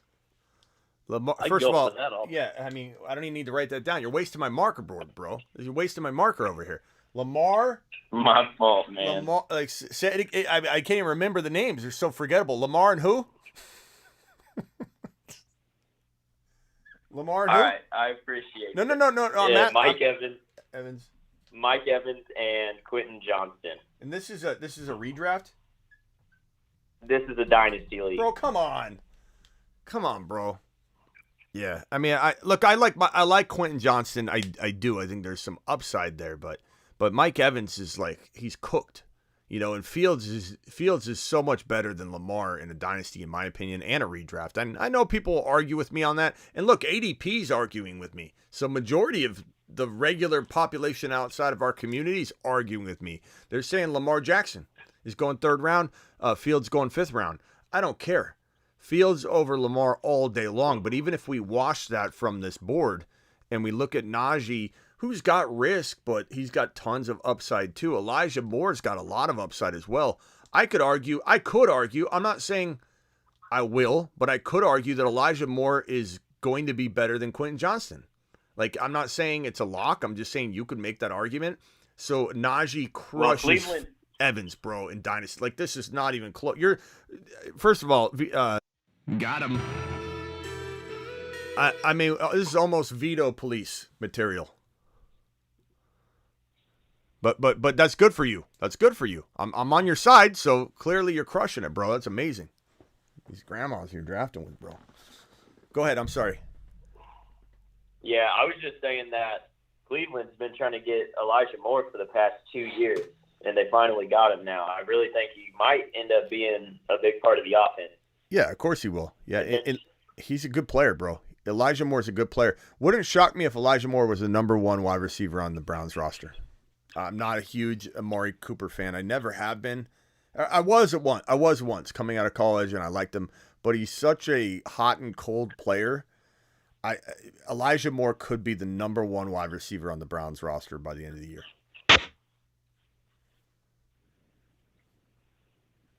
All right. Well, I think that's a mic drop right there. Yeah, bro, you're crushing it. I will definitely be accepting the trade. It looks good to me, but I just wanted a second opinion because sometimes I'm really biased. I'm really high on Fields. Yeah, hold I on. didn't know if I was. We got somebody that disagrees with me. Not surprising, but here. Stephen FL, no damn way I'm taking Fields over Lamar. Insane take. Insane take. Stephen, well, the phone line's open for you if you want to argue my insanity of Fields over the often disappointing 3-year in a row bust Lamar Jackson, who has a 2 to 3 grade PCL tear that I don't know is healed. Do you know, Stephen? Because I don't. We can assume it is, but he's also got a changing offense that is going to go pass heavy. And look, as much as I said that if all things map out the way that they have, I'd be more on Lamar Jackson. I don't know. I just find myself reverting slowly back toward not trusting him because he has a new implemented offense that's going pass heavy. And what has happened every single time this staff, and it's a new staff under Munkin, tries to control Lamar. Let's make him pass more. What happens?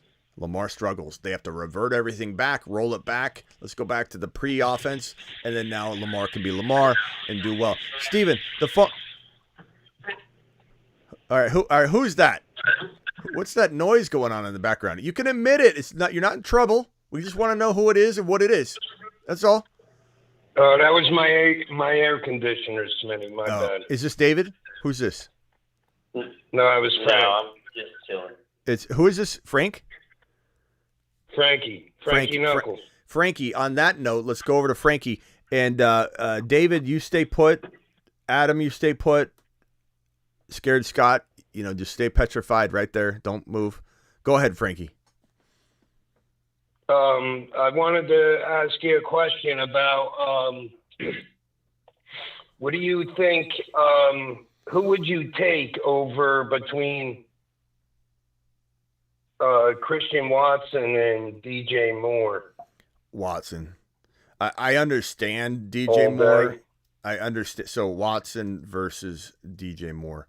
I'm trying to put the topics on screen every time. It makes it so much more enjoyable on the replay value for people. But Watson, I can understand DJ Moore and the argument you're going to make. What if you especially own given how much Justin Fields too, though? Sorry, Smitty. In best ball, it can matter. In redraft, it means nothing. I mean, it's fun. It's fun, but what Fields isn't in this like Joe Burrow high octane 40 plus touchdown environment. So it's less appealing to say, oh, well, stacking is nice in the sense that if you put Burrow and Chase together, you are going to have maybe a couple games where if Chase does bad, or Burrow does bad, then Chase will do bad. But majority of the time, 80, 90% of the time, no matter what's going on in the game, Burrow's throwing a bunch of, touchdown passes and the offense is potent and high octane. So stacking can keep you in a high octane environment, but it doesn't mean you have to stack to, you could go draft another wide receiver in a high octane environment. Stacking gets you real no true advantage as long as you're drafting a player that's in a similar type of offense, like high octane, it doesn't do any good. It's not like best ball where it's like a whole different, getting DJ Moore, who is on an offense, in an offense where Fields is going to run a lot, throw well, become a very good thrower, but it's going to have more ups and downs, and this might have a disadvantage. Like, I'd rather have Watson over DJ Moore. There's no stack advantage that pushes me over the edge if, let's say, all things were equal. Just to rebound off of that, me personally, I mean, don't you think Justin Fields is a lot more reliable in terms of running an offense and being the breakout candidate he is? You don't trust Fields over Love? So let me put it this way. Of course I don't trust Love over Fields. Fields is in my top 1 to 5 quarterbacks. He is my number 3 best pick in fantasy football 2023 because he's going in the 5th round. He's the 3rd best player to draft in all of fantasy football 2023. But that he has a lot of running incorporated into that, and a lot of reasons why that you can't dissect into just like the receiver and the volume going to the receiver. Jordan Love's going to throw for way more yards than Justin Fields, most likely. And so they're also going to be playing from behind, I think, a lot. And Love's going to be primarily throwing the football. So he's got a lot more reason to shower Watson, or a lot more reasons that Watson will be showered than DJ Moore. DJ Moore is going to live very well. He's going to live large. This is going to be the best, season DJ Moore could probably have at this juncture in his career. But Fields will be I don't want to say up and down, but Fields will be needed to throw the ball 300 yards one game and throw for 220 the next game. Jordan Love's going to be forced to throw the ball a lot more. And so there's not to mention, bro, even if you were to look at it from just that perspective, Watson's better. Watson is top 6 to 10 upside. DJ Moore's top 10 to 14. And he's a really good player. And he's really good for Fields. And what he does for Fields in the offense is immeasurable. But Watson has the 6 to 10 upside. And their ADPs are pretty far apart, I think. There's no way I'm going near DJ Moore when Watson's on the board. And I like DJ Moore. All right, who's like picking? Yeah, they're going in the same area. Like, you got to get one or the other. You can't. Is someone doing their receipts right now? Who's looking through the receipts right now? Is that Frankie again? Yeah, Frankie. Damn, well, you got some ears on you, man. Frankie, what are you doing? You trying to find a receipt? No. Yeah. Yeah, I swear to God, I was.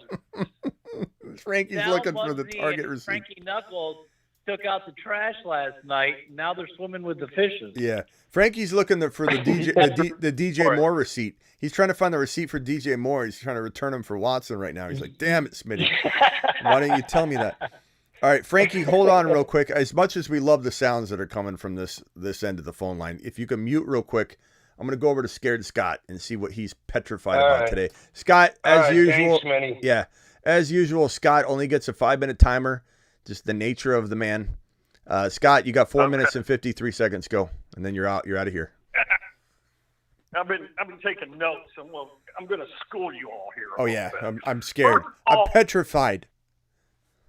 First of all, Eckler, y'all back on Eckler, and I know you're down on him, but it's not really the age or the disgruntled that's a problem.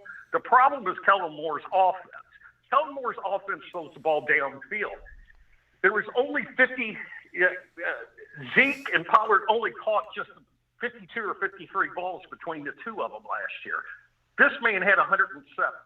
He'll come down to at least maybe high-end 70. If that happens, you're looking at a couple hundred yards receiving on top of it, a couple of touchdowns, and now this guy's averaging, he's down to 17 points a game. That puts him at the end of the first round versus the second round. Then you throw on the age and the disgruntled. Where does he fall? Well, Steven, I said all this. You're just you were taking.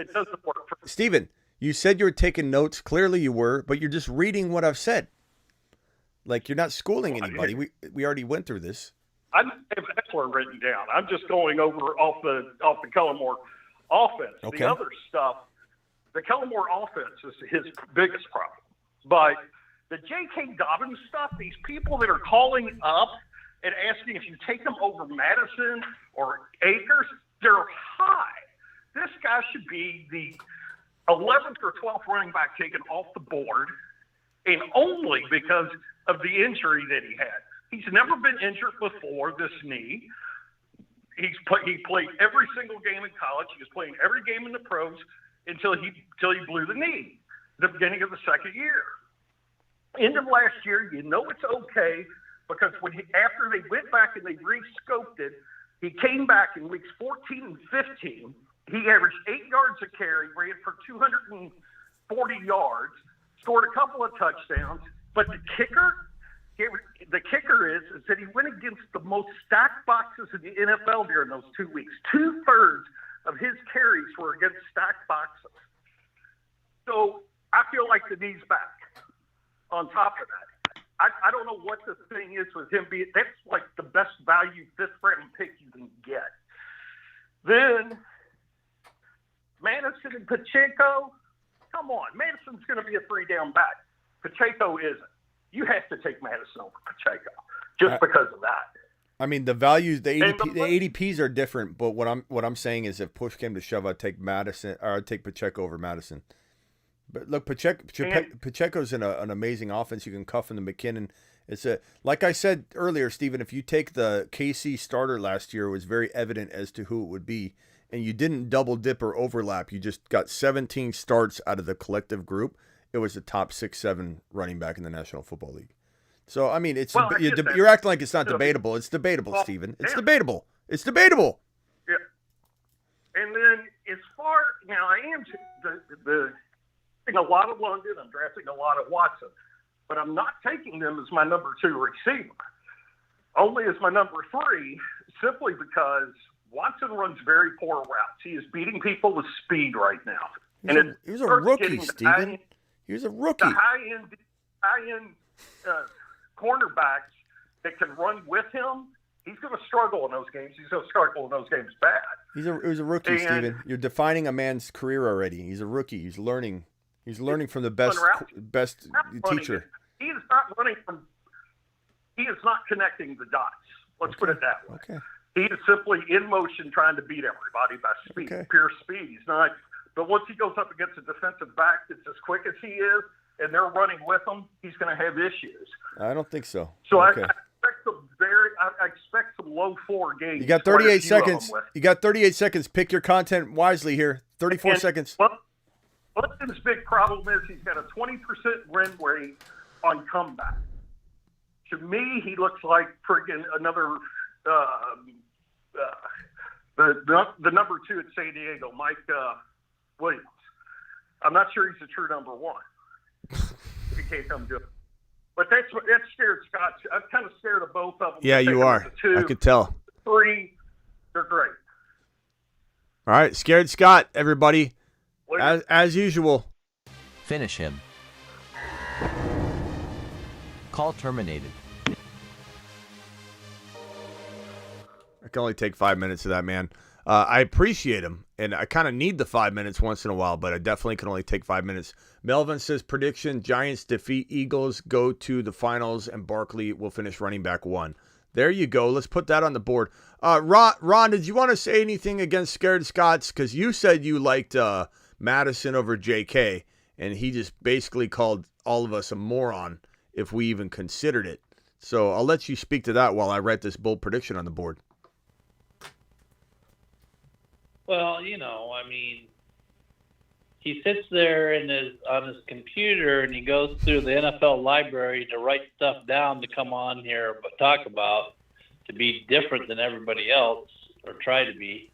And Mattison doesn't have the injury concerns. Mattison has shown that he can do it. JK, his ADP is way too high. Like I said, you can get Gus Edwards, that's a monster back. It can run. I mean, he's averaged every 3 years that he's played fully, except for the year that he's injured, he's averaged 5 yards a carry. I mean, if you're not good and efficient, you're not going to get 5 yards a carry. That's what it is. And I got to give a shout out to Golf for Life. That guy's got me doing turned on to doing different pick'ems and underdog, and I hit a tennis pick'em today for 400. I hit the hot dog one, the hot dog eating contest. So shout out to Golf for getting me into other than football pick'ems. Yeah. All right. Appreciate that. Let's go on over to, let's see. John P. said, take a lap, pal. I don't know what that was regarding, John, but I appreciate you dropping that that membership celebration message. He said, take a lap, pal. Probably talking to Steven, but we're not sure. But thank you for that. Let's see. Anybody is celebrating? We got a 2-month celebration from Clan who said Bijan and Garrett Wilson in 12-man Dynasty startup Superflex. Bijan and Garrett Wilson, that's a fantastic start. Of course, you got to land those quarterbacks later, but absolutely love that start. Melvin, thank you for your bold prediction. Appreciate that. And let's go on over to who's next on the phone line. Frankie. So let's go back to Adam. Adam, you got anything else you want to add? Nah, I'm good, Smitty. Go ahead and skip me for right now. I'm in a store. All right, Frankie, are you got your receipts? You got all your toilets flushed? Anything you want to add? Yeah, I got my receipt. What are you returning? I made the return. What do you make? I made the return. What'd you return? No, I'm doing a slow draft, so I grabbed Watson. No, but what were you really trying to find a receipt for? What were you going to return? Yeah, I was at the Nike store. I was trying to return a shirt. They overcharged me. I got home and it said $50. I'm like, I'm not paying $50 for a T-shirt. Yeah. I appreciate you, Frankie. Frankie, no problem. I appreciate you guys. Yo, I love the value on George Pickens right now, dude. I might be able to get him on the way back. Yeah, George Pickens is an absolute steal. Guys, follow me on Threads here. If you don't mind muting Frankie. Hang tight real quick. I got a caller. 785 caller, you're live. Who's this? What's up, Johnny boy? Appreciate you, my man. What can I do for you? What's going on, Smitty? Oh, hey, John, hold on All hold on 1 second, John. Let me just hit this real quick. Guys, the link pinned in the live chat is for my Threads. And so if you want to follow me on Threads over on the new platform, the link is right there. It's kind of like the Instagram. It's to the Twitter rival that Zuckerberg launched last night, like in the middle of the evening, I believe. Hollywood followed over there. Skin Slice followed. Dylan, Rich, Kelts, appreciate you. Mike, 82, appreciate you. Chester Robinson, appreciate you. Ryan Wilkins, appreciate you, my guy. Matthew followed. David S, appreciate you. Joseph Servant, appreciate you. Mike B, appreciate you. Mikey Way, appreciate you. You guys, anybody that follows over there, I will be shouting you out the entire show. Again, it's a new platform launched by Zuckerberg. It's supposed to rival Twitter. It already is blowing up. Whether people want to, fight against it or not, it is blowing up. And people are going to be kind of jumping ship on Twitter, whether they should be or not. That's a whole nother debate, but it's definitely going to be a place I'm living because it's connected to Instagram, and they play really well together because it's an Instagram like extension product essentially. And so once they get lives over there, I'll be doing tons of lives over there. You will find me on Instagram, YouTube, and Threads 95% of the time. You won't see me on Twitter, not because of Elon. I love Elon, but I hate Twitter.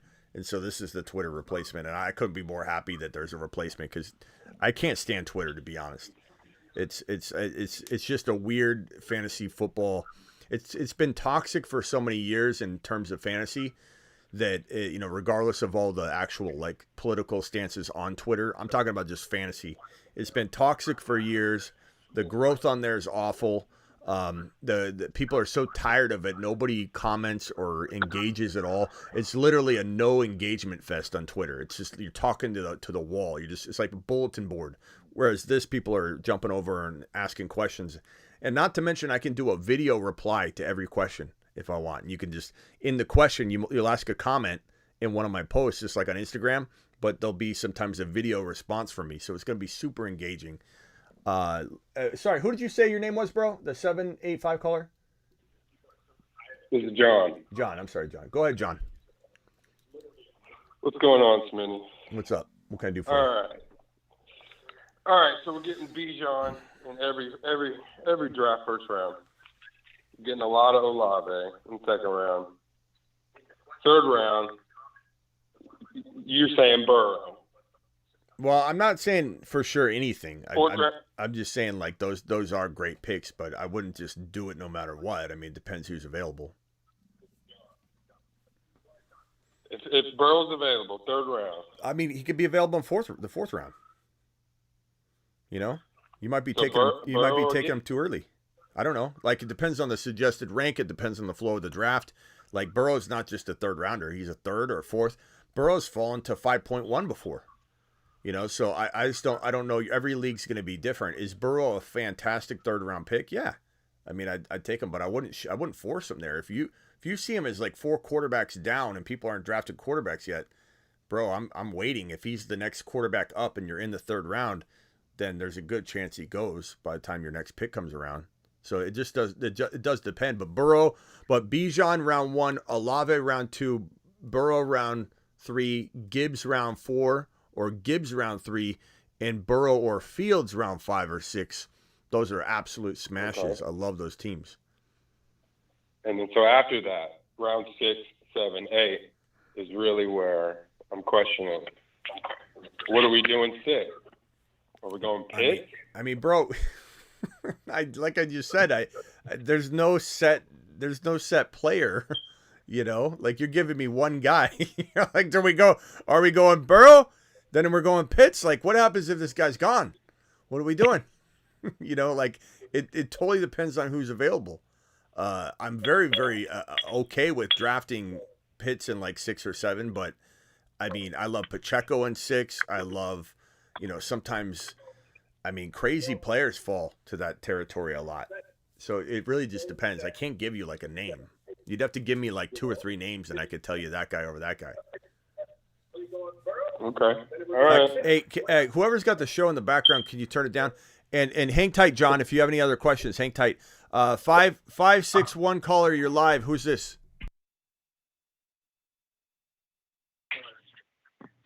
What's up, Josh? What can I do for you, pal? I wanted to see what you think about Jefferson and Chase, getting both of them in a startup. I mean, first of all, what's that sound? Is that you, Josh? Or what are you doing there? Not me, no. Who's like opening up a birthday present right now? Appreciate. Just hit mute if you could, guys. It's entertaining, but we do need to. It's hard to focus. Okay, so Chase and Burr. Is this an auction draft, bro? Bro, Chase and JJ. You said? Is that what you said? Yeah. I mean, first of all, how are you doing that? Is that a super flex? I was able to move my third up into the middle of the first by giving my 24 first. Okay. So you get, I mean, I love this strategy. Smash. I don't even need to know details. I absolutely do it. It's amazing. I mean, you're going to have the best super flex, though, I'm not getting a quarterback until round 4 then at that point. I mean, then you're going to rent Aaron Rodgers and Jordan Love and go kind of light. But I mean, look, if you get the 12 pick overall, this doesn't really change anything. Like if you told me, hey, Smitty, I got the 12 and 13 and Chase and JJ are both there. Do I take those guys or do I go Deshaun Watson? Bro, I'm taking this combo all day long and you're doing it differently. But if they were there at 12 and 13, I'd tell you the same thing. And honestly, like 9 times out of 10, you're going to get an Aaron Rodgers and a Jordan Love. And if you don't, even though it's Dynasty, you're going to have to overpay for Aaron Rodgers to just secure yourself that quarterback situation. He could play 2 years. You don't know. And Jordan Love, I absolutely think is a great pick in that like setup. You know, you could get Sam Sam Howell later as well, and have like a potential future guy. Maybe he develops into something great. You could go Goff, very cheap guy. People don't want to draft him very high in Dynasty. He falls around that territory, around 5-6.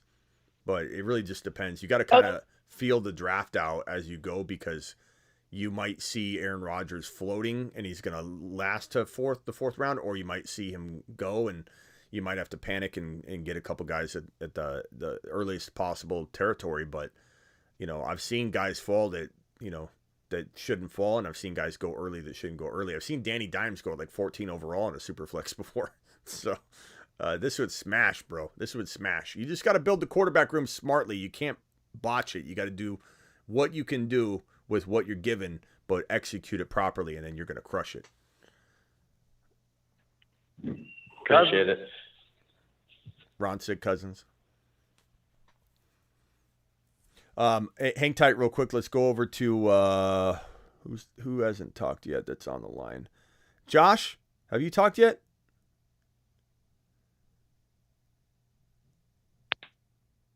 Josh bailed. Melvin. Is this Melvin Torres? Or Melvin, Melvin Torres? What up, Smitty? Is this Torres? Yes, sir. What's up, Melvin?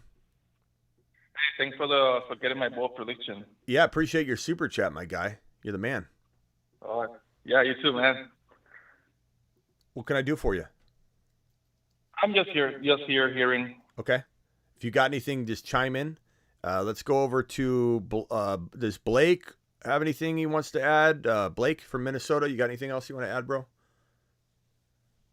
What's up, Schmitty? I just got in here, so I'm kind of wondering what you're talking about with Alexander Mattison. If you could just give me a quick rundown.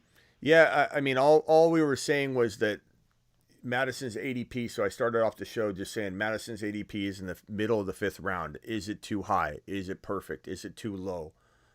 Do you avoid him altogether? He's never had over a 500-yard season. He's averaged about 4.1 to 4.2 yards per carry on his career.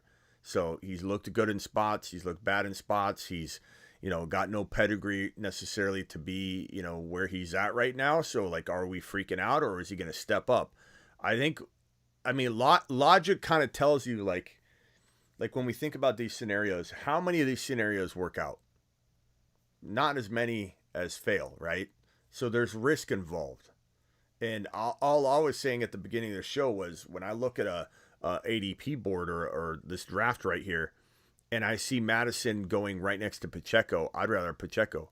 I see DeAndre Swift, who also has a ton of risk, let's be honest, but that might be a more fun risk to take. Or if you see Jackson Smith and Jigba there down in the 6th round, is he just a safer pick in general? And you go different RB option.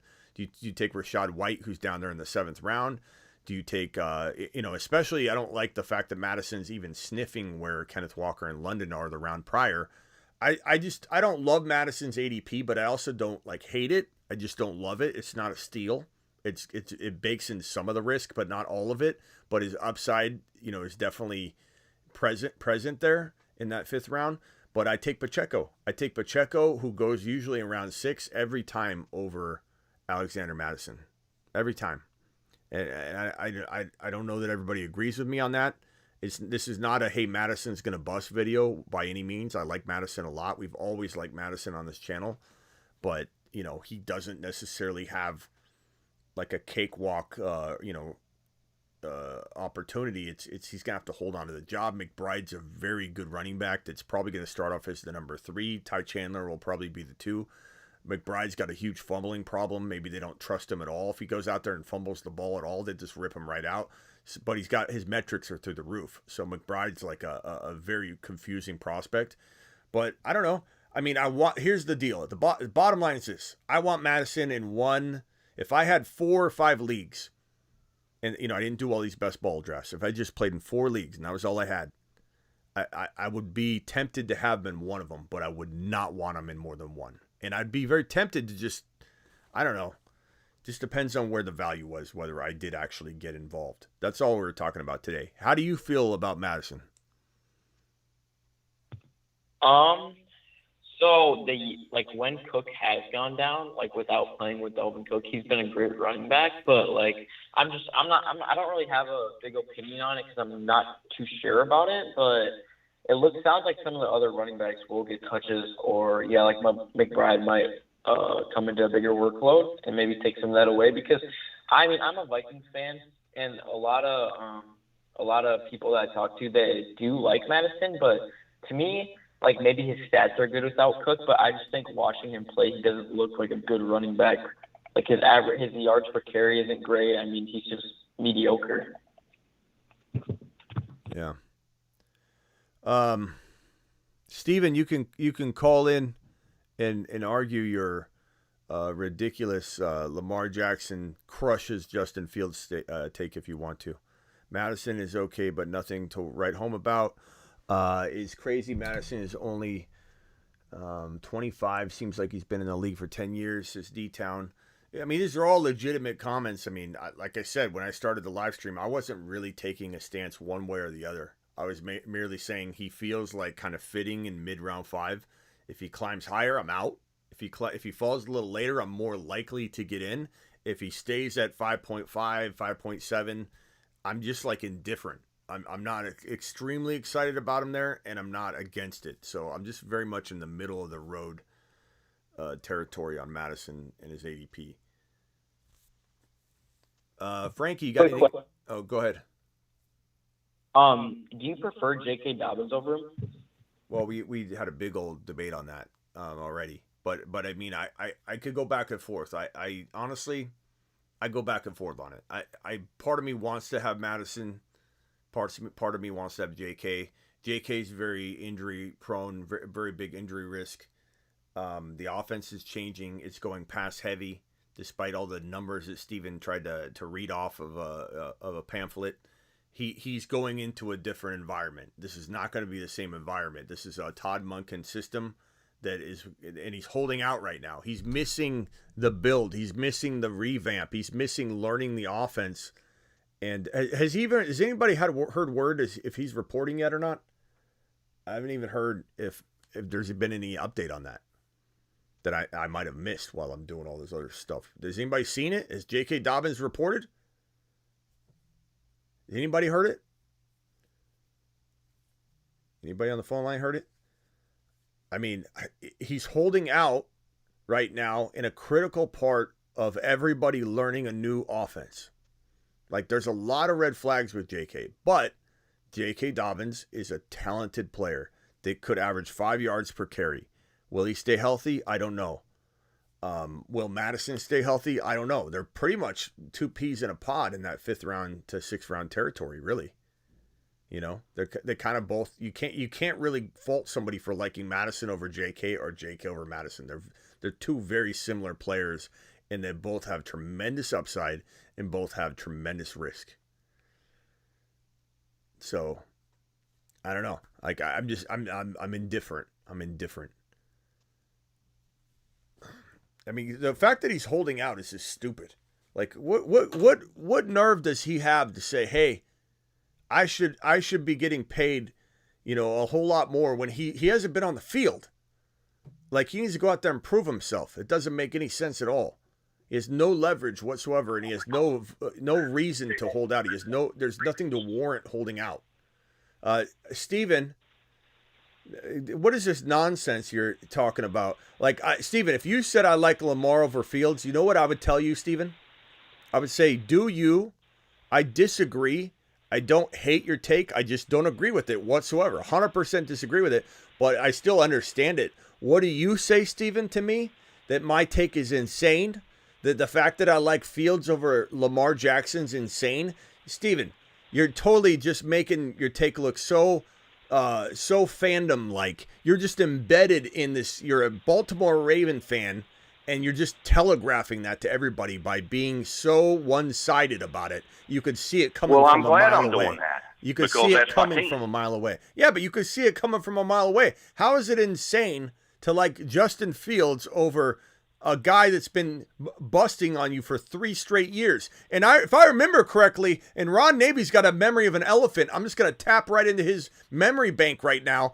If I remember correctly, you didn't want Lamar. I think there was a time where you called in and said, I want him gone. I want to start Tyler Huntley.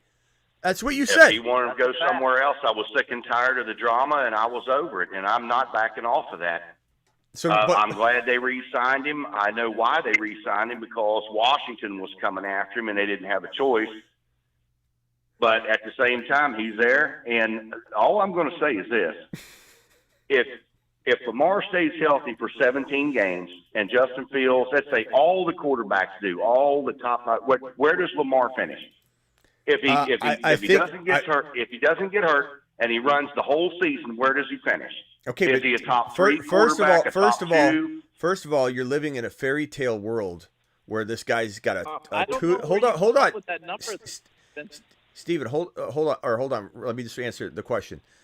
So you're living in a fairy tale world where you could just say a guy that keeps getting hurt, keeps busting.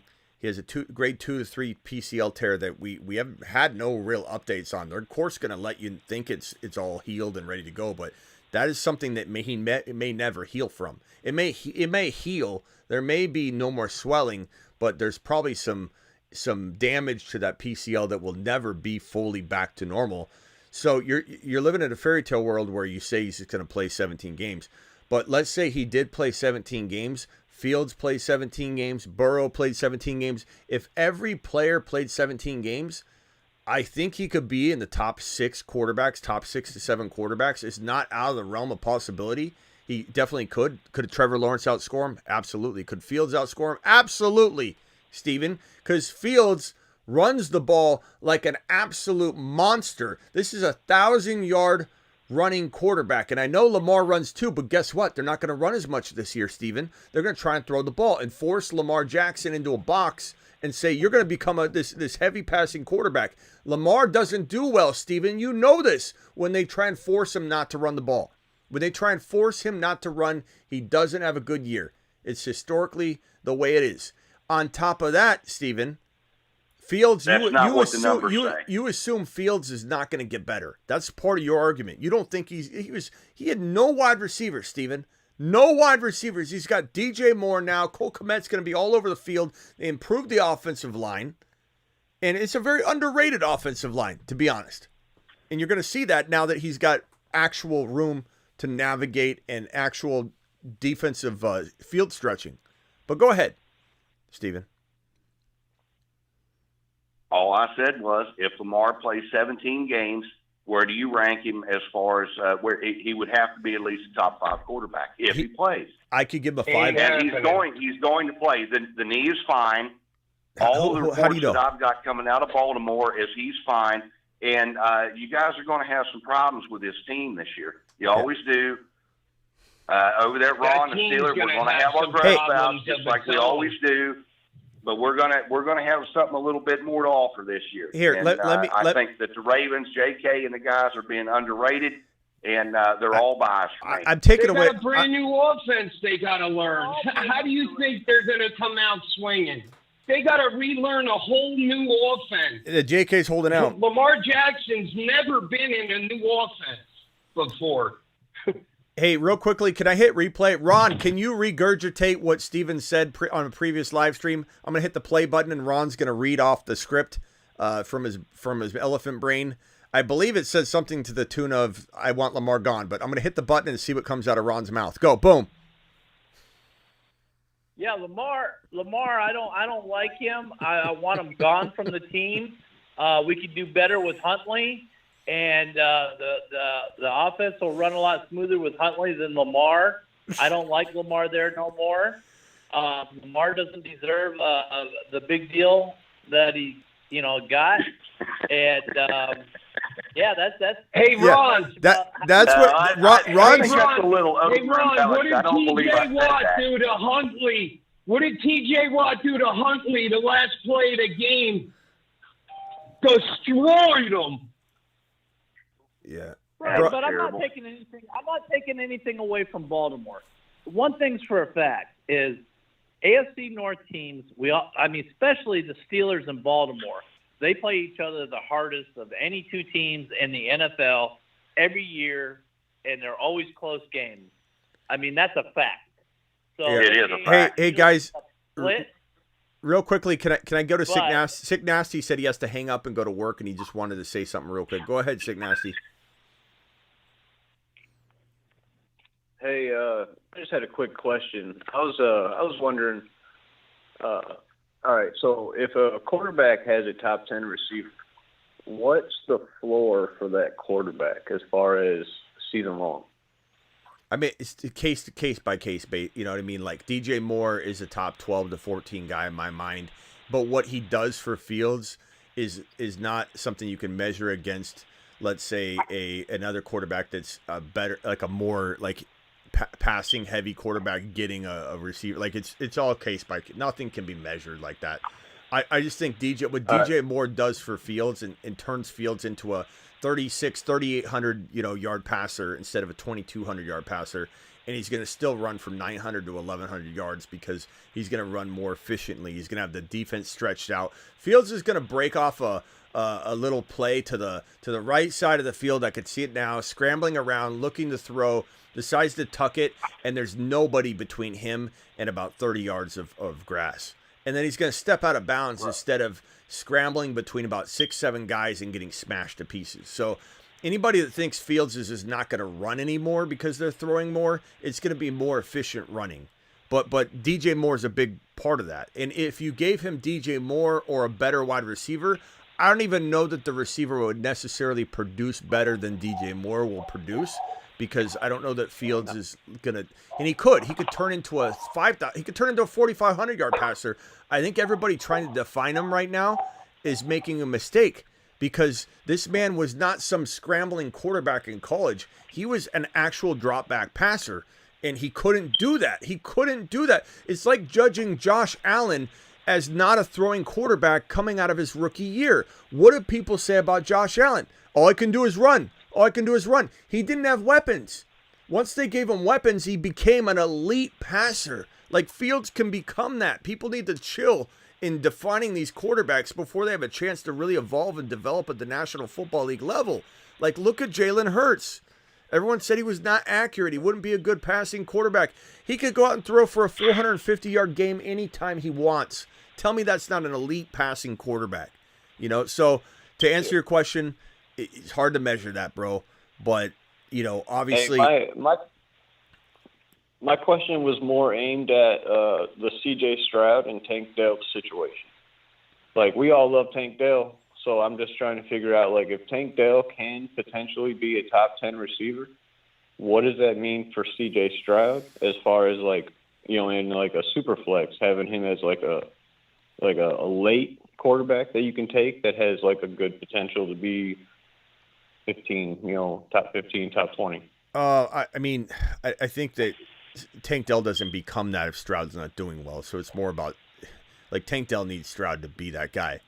So, like, Stroud's a great super flex quarterback too in a build where you're kind of going light at quarterback too, But right. And he could definitely surprise and be good. He could be Jared Goff good. Like that. That's a good quarterback. Do I see Stroud? And I could be wrong, and I could change my tune. Next year I could love Stroud. Like I didn't love Fields like I love him now his rookie year. You will. So I reserve my right to change my mind at any moment about a player just after seeing a little bit more. Not everybody's gonna know everything right away about every player. You're gonna devolve. Your opinions are gonna evolve, and more information becomes prevalent.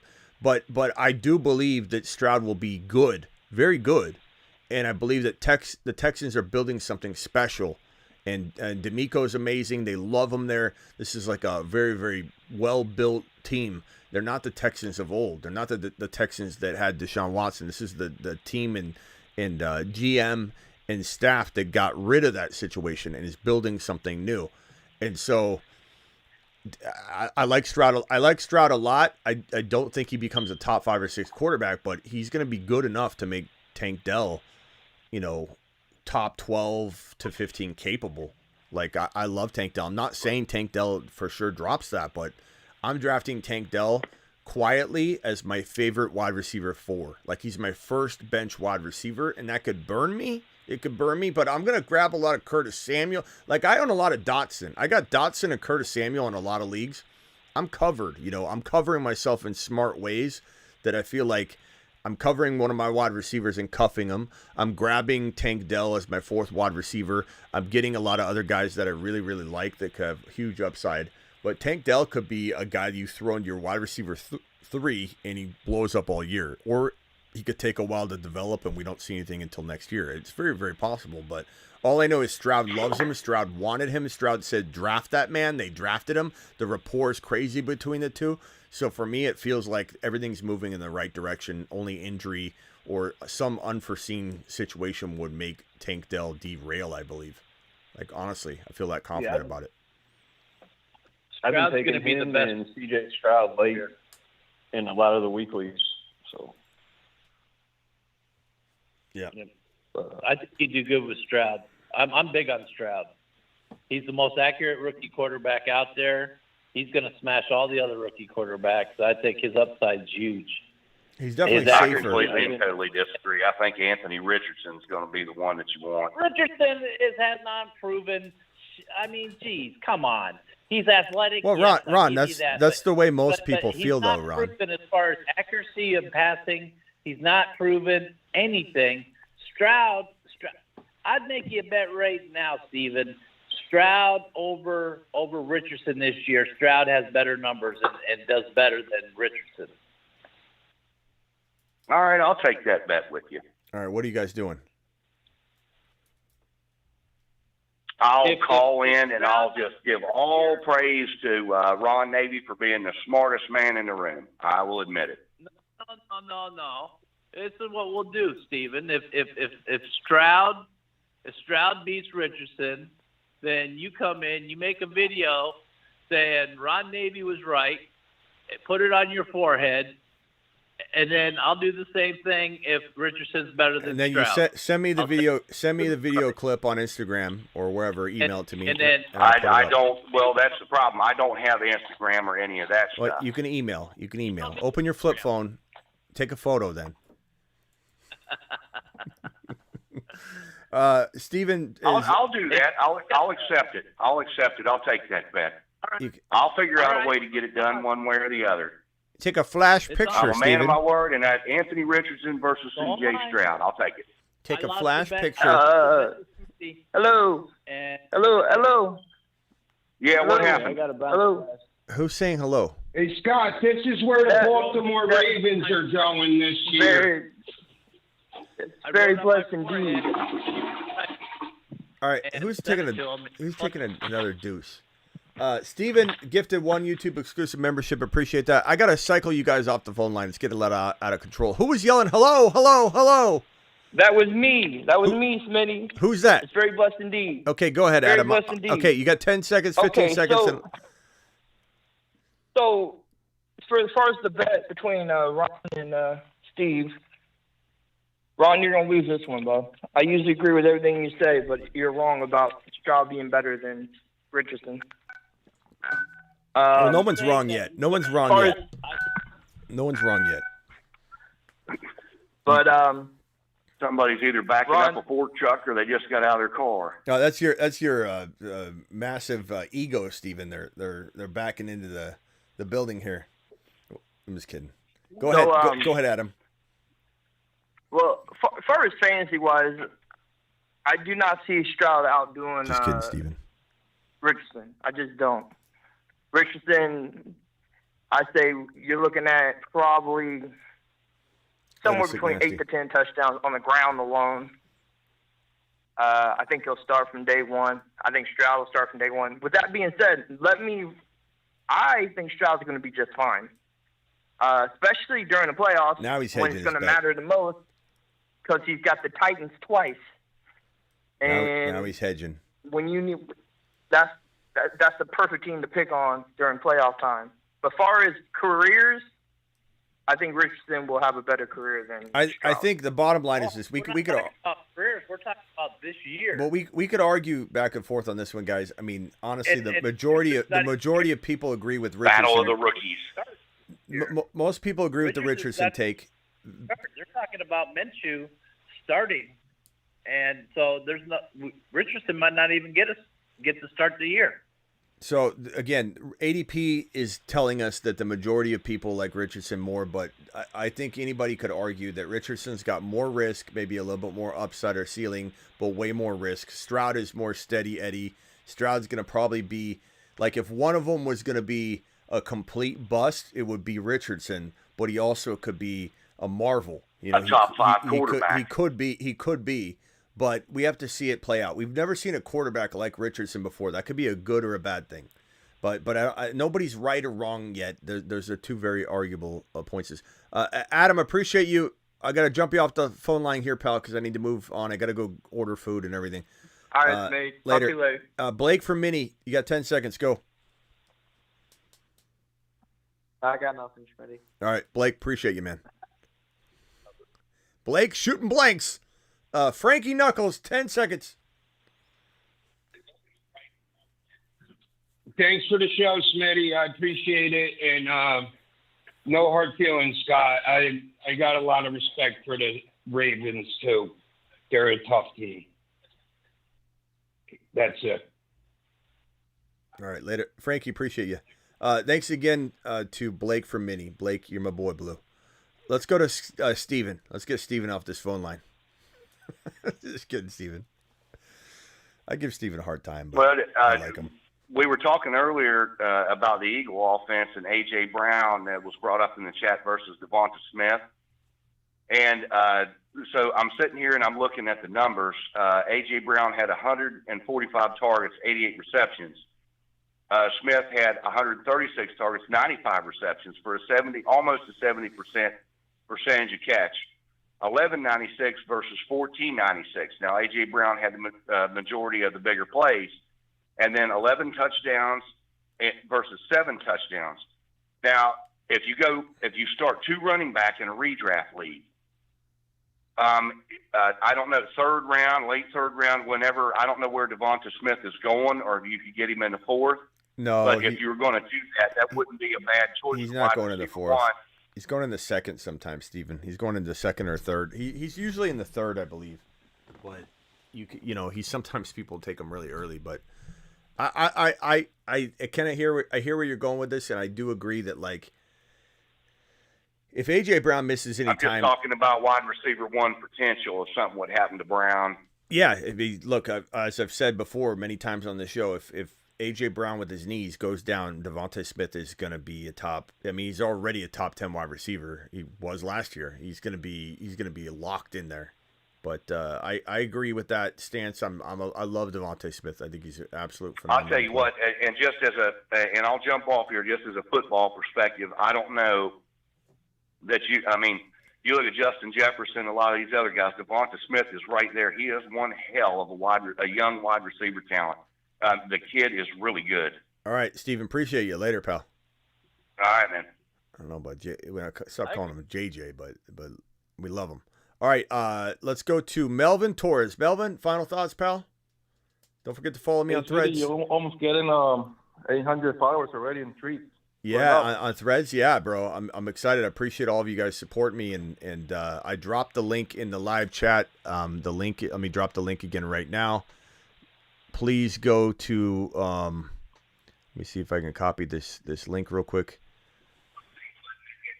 Let's see here. Let me go ahead and copy this link. This is the link. It's pinned in the live chat right now.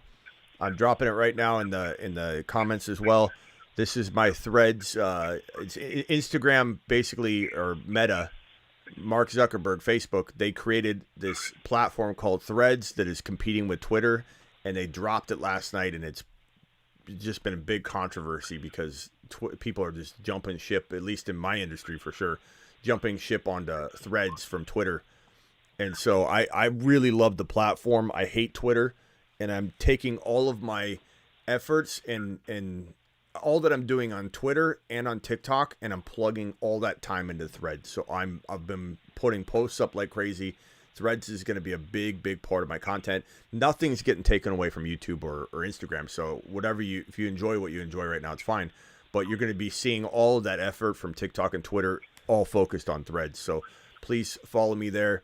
Dynasty channel as well. We definitely need to get that going. That Threads, Instagram, YouTube, I'm focusing on those 4 things right now. And I'm just going to button down on that. And, of course, my thefantasyfootballshow.com content. Denny, I got you on hold here. Denny, hang tight for me real quick. Melvin, appreciate you. Any final thoughts, Melvin? All right. Well, thank you for everything, man. All right, man. Later. And this is thefantasyfootballshow.com right here, guys. I've revamped some things on thefantasyfootballshow.com. I've got a lot of the I showed Ron Navy this. I got a lot of the articles section revamped on this, where you can literally search by player, by team, by position. You can search by upside or downside for the articles. You can look at most recent. This is an amazing way to find your content. The best sortable feature I've ever come up with for content. Of course, I've got my year-round rankings. We've got the trade calculator, the bold predictions, the text advice. But get on over to thefantasyfootballshow.com for your content. Okay, Denny, we're about to get off the phone line, so what do you got, pal? All right. First of all, I'd like to say hi, Juju. Juliet, remember at the beginning, she said hi to me. That's nice. I'm going to meet you out there.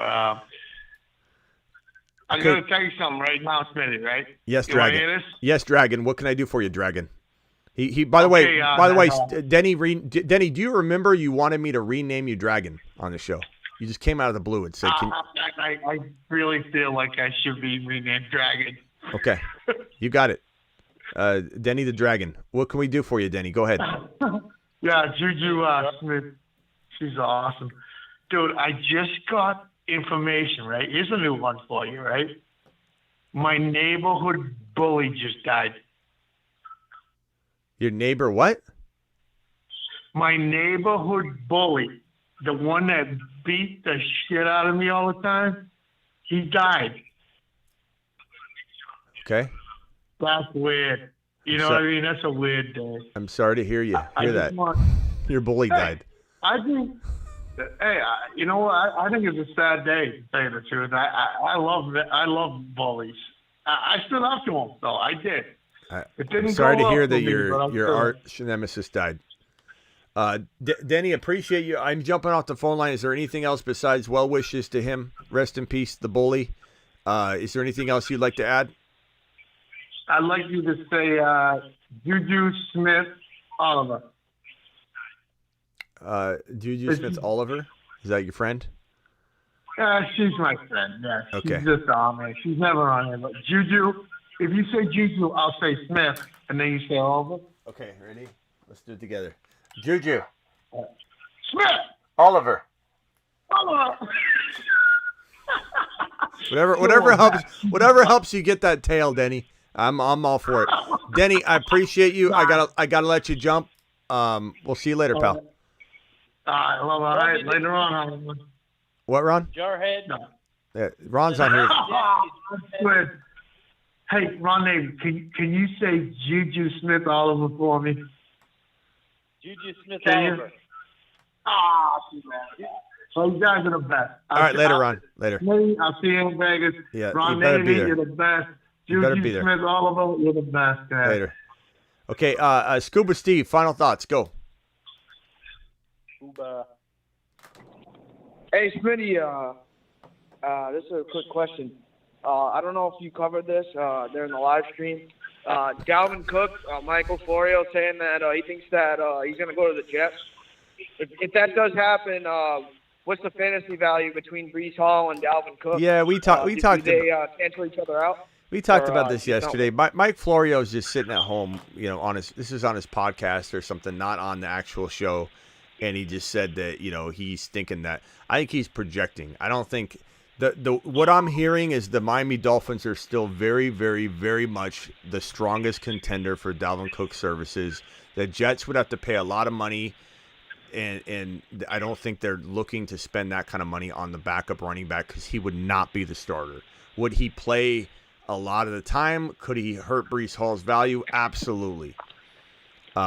But there's no way I'm wanting that to happen. But I don't think there's any truth to it as far as like they're on the way of signing him. But You never know. Maybe he's hearing something he can't repeat a source on or something like that. But it seemed like when I saw that clip, I did see a little clip. He was just speculating on the podcast. He wasn't even talking about it on the main show or anything like that. But, it would definitely hurt Breece Hall's value. Not long term because Cook is almost cooked, but it certainly would hamper his beginning of the season. But I don't think they're doing that. I don't think they want to make that kind of statement. That would definitely step on Breece Hall's toes, and I think they're cognizant of that. So my guess is that they'd only do it if it was very cheap, and they could go to Breece Hall and say, "Hey, look, he's like, he's practically free. We just want to make sure we keep you healthy." And he's like, "Okay, go ahead." But if they're gonna go pay him like big money, because Cook's gonna get, relatively speaking, considering, the free agents out there, a big contract, considerably big for a running back that's on the free agent market. I don't think the Jets would make that statement, but we'll see. All right, Scuba, appreciate you, man. I'll be breaking that if news breaks, and we'll talk about it later. All right, man. We're going live. Stream tonight? Yeah, we're doing live tonight drafting. I'll see you guys all right, there. I'll talk to you more about that later, man. You have a good night. Yeah, and Steven, why'd you call back, Steven?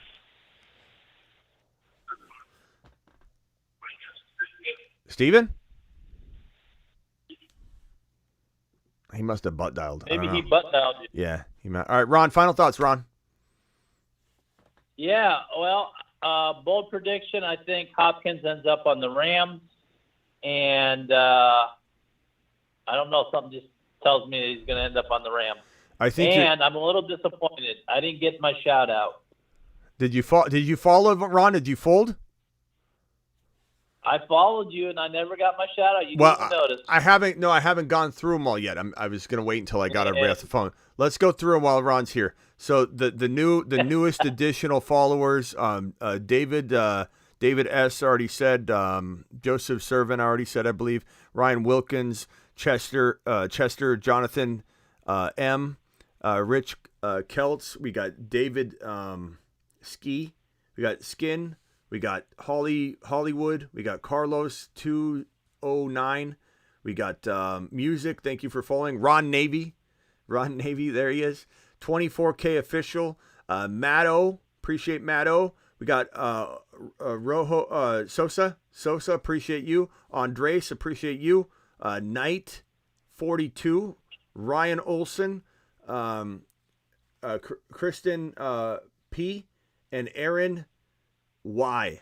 Appreciate you guys all following me on this new platform that is like an Instagram extension. It's trying to compete with Twitter. It's called Threads. It's going to be a place where I literally am putting all of my Twitter and TikTok energy into. So I'm going to be very active over there, and it doesn't take away from IG or YouTube because I'm allotting different. I have a lot that I do, and I'm just like, I got to focus on some things. The Dynasty channel, the YouTube channel right now, Instagram and Threads. And Rumble would be the next piece, but for right now, I got to focus on the Dynasty channel. So I'm going to put Rumble on hold for now. I might just stream to Rumble anyway, but I kind of like having the YouTube exclusively, the content here. I don't know that I want it all on Rumble as well.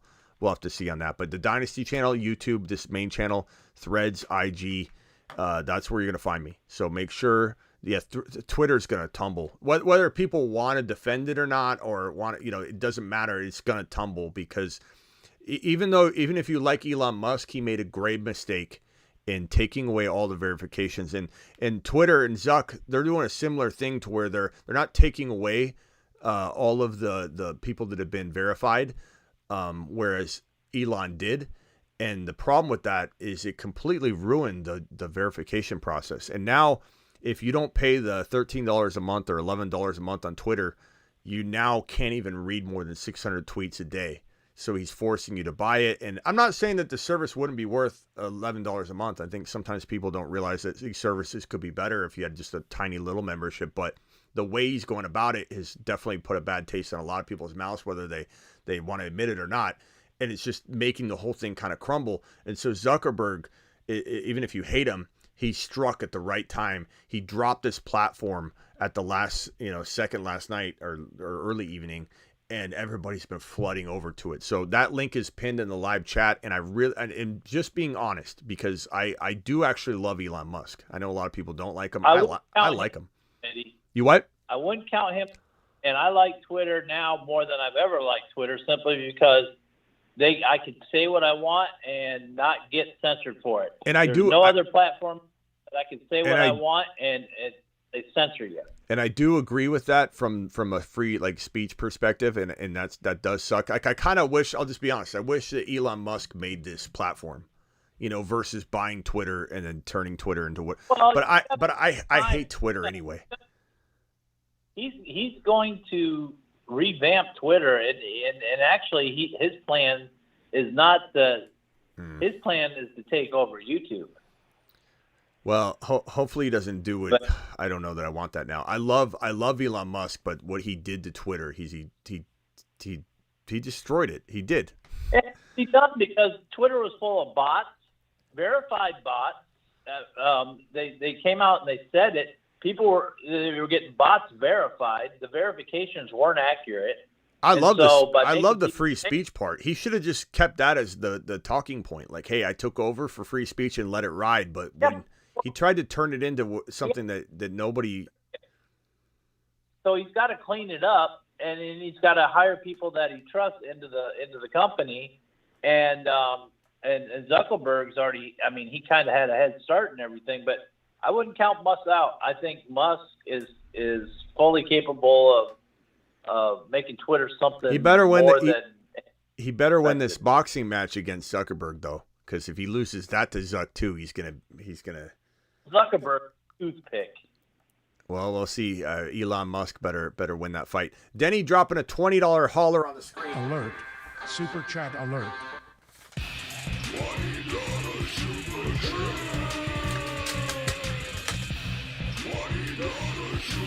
Appreciate that, Denny. All right, Ron, I'll catch you later, pal. Appreciate you.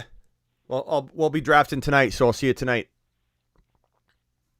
Yes, sir. All right, later. Denny, appreciate that super chat. Again, guys, is political stuff aside, I'm going to be living on YouTube, Instagram, and Threads.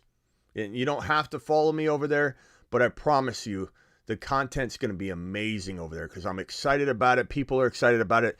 There's a lot of rush to engagement, and people are following like crazy. The link to follow me is in the description of the video. If you're watching a replay, it says, follow me on Threads in the description. I also dropped the link in the live chat, and it's pinned. I'll drop the link one more time right now. Please follow me on Threads right now. I'm going to shout out everybody that's followed me. I'm going to do it right now and go through the list. But I promise you, you're going to get so much content over there, and it's not taking away from Instagram. I'm going to live on Instagram. It's an app that supports Instagram. They're kind of like embedded together. You have to have an Instagram account, I believe, to even create a Threads account. But they're linked and they play nice together, and you can share between the two. So nothing happens to IG. I'm just going to be on Threads a lot because I'm taking that time from TikTok and Twitter and putting it into Threads because it's an absolute amazing platform. It functions nice from a user perspective, from a content creator perspective. It's an amazing platform, and they did a great job. Bobby, man, appreciate you. Sean Dorgan, appreciate you. Max Finch, Jamie, Nally, appreciate you. I don't know. Now I don't know. 49, appreciate you. Liz, Miss Rower, Aaron, Ryan, and Sosa. I went through that list already. Appreciate you all joining. And then I think did Denny drop another $20 hauler? Or is that no? Denny, appreciate that $20 hauler, bro. All right, guys.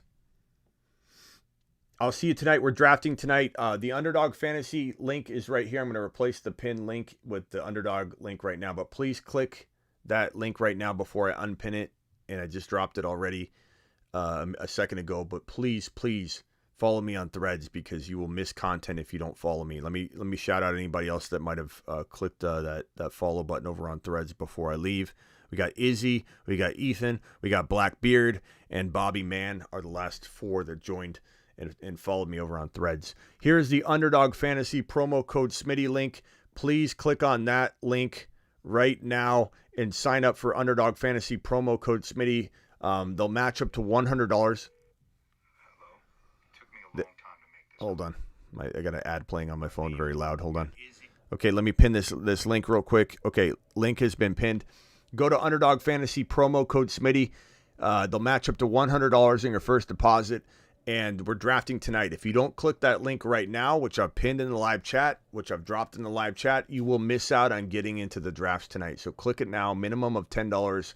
They'll match up to $100 in your first deposit. We are drafting tonight. We are drafting tonight. All right. I'll see you all later. I'm going to refresh Threads right now. Please follow me on Threads. That link is in the description of the video. And Slater just followed me on Threads. Alex M just followed me on Threads. Aiden just followed me on Threads. Izzy, appreciate you. Thanks again, Ethan and Blackbeard.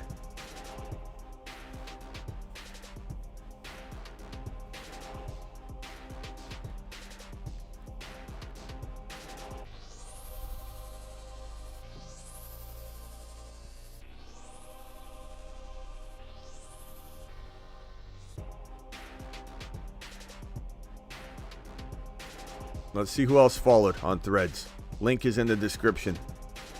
Nelson just followed. Thanks again, Alex and Slater.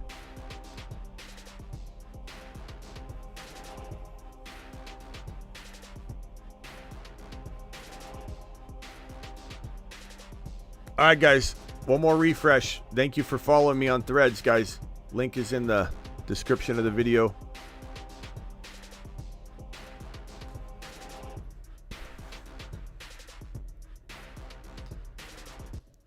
Yeah, Denny. Yeah, Denny. What's up, Denny? Hey, Smitty, can you just say Juju Oliver? Look, Ron Navy. Here, I'll do one better for you. I'm gonna have the computer read what Ron Navy just super chatted. His $20 holler. Ready? Listen closely. All right. Ron Navy superchat $19.99 from Ron Navy. Juju Smith Oliver, Juju Smith Oliver, Juju Smith Oliver, Juju Smith Oliver, Juju Smith Oliver, Juju Smith Oliver, Juju Smith Oliver.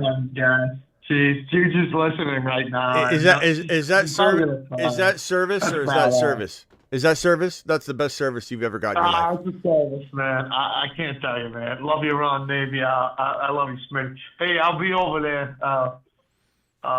Next week. Alert. Super chat alert. Yeah, that'd be badass. I'll be there. All right. I'll see you later. I'll see you later, Denny. Appreciate you. All right, Nighthawk. Later, Dragon. Man. Denny calls me like 3 times during the middle of the night. It'll be like midnight. He'll just dial in. Appreciate you all. I'll see you all later. Peace out. Thank you for the super chat, Ron. And let me refresh Threads one more time. I'm going to refresh Threads one more time. Guys, we're drafting tonight. That link is pinned in the live chat. If you want to draft tonight, you have to click that link and make sure you're signed up on Underdog Fantasy promo code Smitty. And we're going to roll tonight, doing it live. Okay? Doing it live.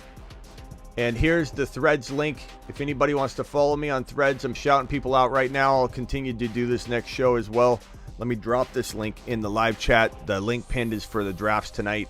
This link is for Threads that I just dropped.